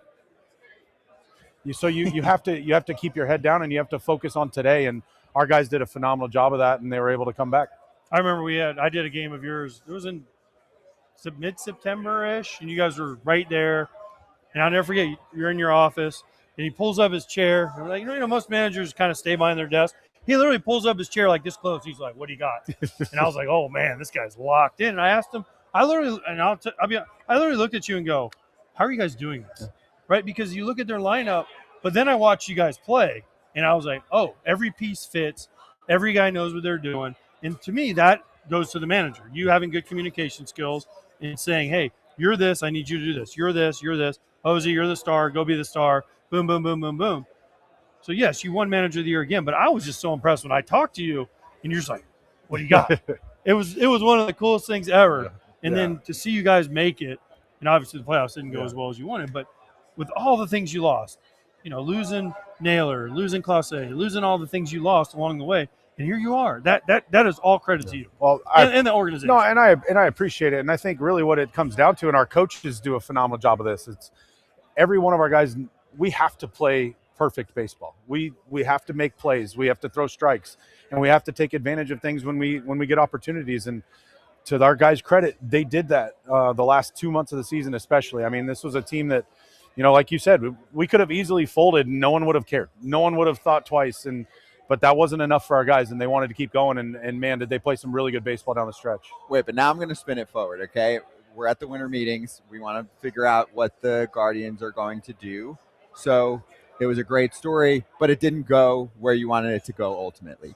What do you think the team needs to do? Like, try and give me, if you can, something really tangible, right? Like, I really need more pop. I really need, give me something that you really want when you have a discussion with your front office. Yeah, I mean, it's been this way in Cleveland since before I got here, but, the majority of our success is going to be with the group we have. We need to continue to develop these guys. We need to continue to push them and help them grow up. We're still super young, right? And it's exciting. You look at our offense in September. We were the 13th best offense in September with all young guys. There's a lot to be excited about, and those guys have another year under their belt. So what we have to do, the tangible thing, is we have to help our guys figure out who they are individually as hitters. Because if we get our entire group to get better individually, we're going to have more offense. So whether it's more pop, whether it's better two-strike hitting, more execution, whatever those things are, that's what we're going to continue to coach, and that's what our guys are working on this winter. So to say we need this, I don't think you can put your finger on one thing. And I really like our group that we have. How do you do that? Are you or your hitting coach or someone calling these guys all winter? Are you flying around the country to see guys? How do you have them call video? How do you work with guys, even though, because you're living in Seattle, right? Yeah. So how do you living in Seattle, how do you work with these guys? A lot of it is conversations. A lot of it is just talking, and it's helping guys understand, hey, what were your reflections? Where, our coaching staff, there's no off season now. There isn't, right? I mean, players don't stop training. We don't stop coaching. You wish they would a little bit? Sorry, I didn't mean to interrupt you. No, I used to take a few weeks off. I didn't touch a bat for 3 months because I didn't want to think about hitting, right? So, but it's changed. The game has changed. I think there's some good and bad with that, right? But our hitting coaches are diving in with these guys. They're sharing video. Our hitting coaches will fly around to work with guys from time to time, but it's also their career and their time. So we try to leave them alone as much as possible, but also we want to support them throughout the year, and I feel like we do a pretty good job of that. I wanted to ask you about, sorry, and this never happens, but the name is escaping me. Postseason rookie, DeLauder. Yeah. Right? I didn't want to butcher that. It's been a long day. How about his first game? That's what I wanted to ask about, because we haven't spoken to you since. I don't remember. He doesn't either. But Chase DeLauder gets thrown into the mix like that. So what was that experience like for you as a manager to try and get this dude into playoff mode when he doesn't even know what big league mode is? And then what's he going to be like in the future? Yeah, I mean, the sky's the limit for Chase. Obviously with him, it's health, right? He's had a hard time staying on the field regardless of the level. But when we've seen this guy healthy, he absolutely rakes. He plays a good outfield. And that's why we felt comfortable throwing him in there. He had been working. He had played in a few games in Arizona. And, I mean, why not? We were searching for offense, and he had great plate appearances throughout the course of the postseason. And, first fly ball, your first opportunity in the big leagues, and he gets a sun ball. The one spot that the ball could not get hit, it got hit there. And to his credit, he didn't let that shake him. He came right up his next at bat, worked an 0-2 to 4-2 walk. Made the play of the game that won the game for us, throwing the runner out, the lead runner, making a perfect throw. I mean, he's a solid player. He walked in confident. He was not big-eyed, and I knew he was ready. And we felt like as a group that it was the right decision. Who's the guy you think on your team besides him? Obviously, you think he can take the next step. But who's the guy, whether that guy that's either in the minor leagues or a guy that was on your team, that can take the next jump and help you guys the most? Bo Naylor. Bo Naylor? He made some really good adjustments with his lower half this last year, and now this offseason clean up the path a little bit more to get some more consistency. But Bo Naylor is one of the best athletes in the big leagues. I mean, he can catch, he can throw, he can block, calls a great game. He's the leader of that pitching staff along with Austin Hedges and David Fry. But the offense is coming for Bo Naylor, and I think he's going to be a huge piece of our team next year. Hey, you mentioned it. It's no secret this team can't go big in free agent spending and all of that. They dropped, what was it, $4 million on Austin Hedges? Does that make you proud? Like you're in that was you. Whatever hedge he's making, it's not enough. I mean, you can look at his offensive numbers. You can pick apart any player and say, oh, they're not. Austin Hedges is the leader of that clubhouse. He makes our pitchers better. He makes the position players better. He makes everyone around him better, and he's a really good catcher and a really good hitter. and the numbers may not always back it up, but he had a 750 OPS the last 6 weeks of the season. Like he can hit. He's a leader. He's elite, and the value that he brings our clubhouse and our team is invaluable. Does he want to be a manager one day? He's open to it. Okay. You know, the last couple of You years. have to calm down. Yeah, he's going to have to reel it in a little bit. But yeah, I mean, you've done that, yeah, right? I've reeled it in. You're more measured. Yeah, of you course. know? And when there's no cameras on, we have a good time. You know, Right, so exactly. Hedgie can do whatever he wants in this game. He's an elite leader. He's a smart baseball person, and I think he's going to do whatever he wants. Okay. Who from your bullpen? How do you guys keep finding these guys? It's just like, oh, we'll throw him in the bullpen. 100 with a split and a big curveball. Like who's the next guy for the bullpen for the Cleveland Guardians? Yeah, I mean, it's a testament to our scouting, player development, our pitching group of just identifying these guys as amateurs and then bringing them in and developing them and bringing them up and getting them prepared to do it. And we have a really exciting guy, Franco Alamon, 6'8", 6'9", 96, 97, good slider. He's coming. He's had some health issues, but we've got a number of pitchers we're really excited about. But that's an area we need to address is our bullpen, and we're working on that. I'm going to give you one tough one just while we're on it. I'm not going to ask you anything to do with obviously like Class A Ortiz, all that, but just from a managing perspective, you all of a sudden just got 2 players plucked away, right? I mean, you deal with that with injuries, but what was that like to deal with as a manager this year? It was difficult. There's no playbook for that one, right? That one's not in like a handbook or, there's no bingo card with that one on it. So it was and obviously the investigation's still going on. So it's a tough situation for us, and I couldn't be more proud of the way our guys handled it. We talked about it. We made ourselves available to, talk it out, whatever you need to do. But we have a game tonight, and we have a choice to make. And we can either feel sorry for ourselves or we can go out and we can win. And to credit to our guys, they rallied with each other, and it felt like we didn't skip a beat. And that's a testament to our players. That's exactly what I was thinking. The bullpen was still they almost got better. I mean, yeah. How good can Gavin Williams be? Because the second half of the year, he was one of the best pitchers in baseball. Big 12-6er, going the high heater. Big rig, right? Big rig. How good can he be? Because he figured something out. He can be elite.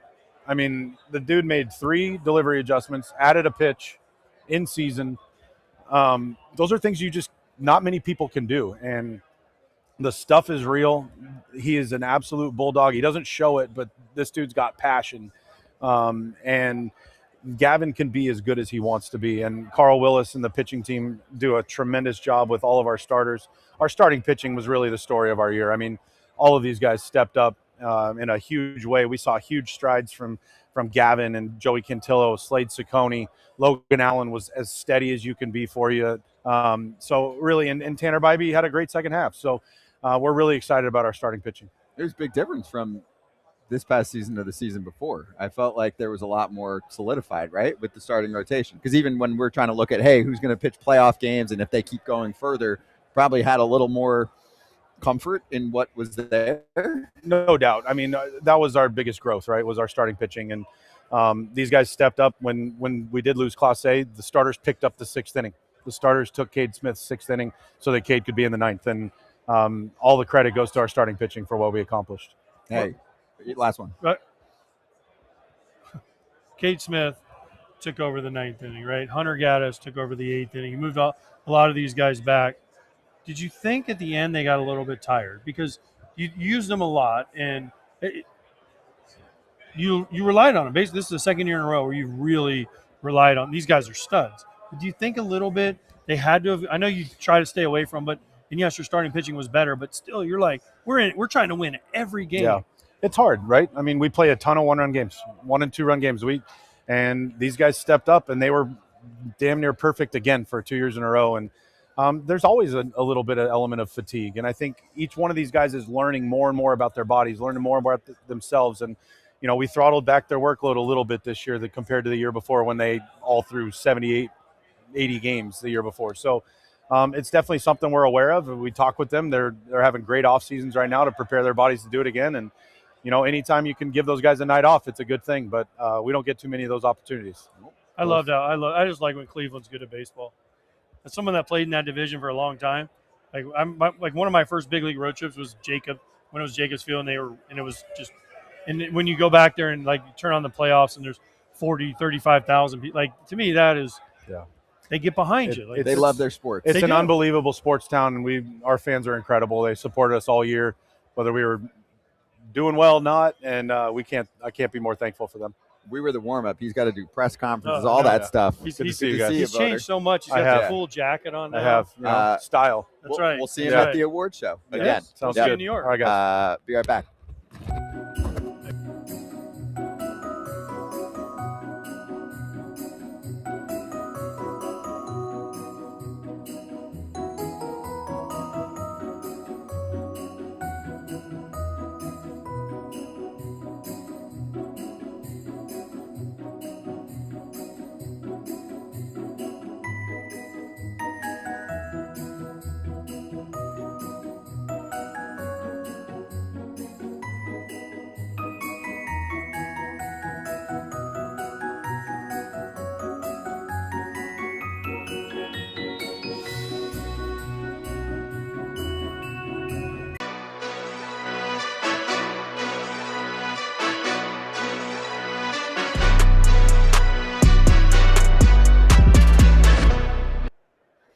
Slap hands. If you were playing the over-under game of how many people slapped hands with AJ Pierzynski over the last 3 hours, the number is 64. That's it? Or maybe it's 67. I thought it'd be way higher than that.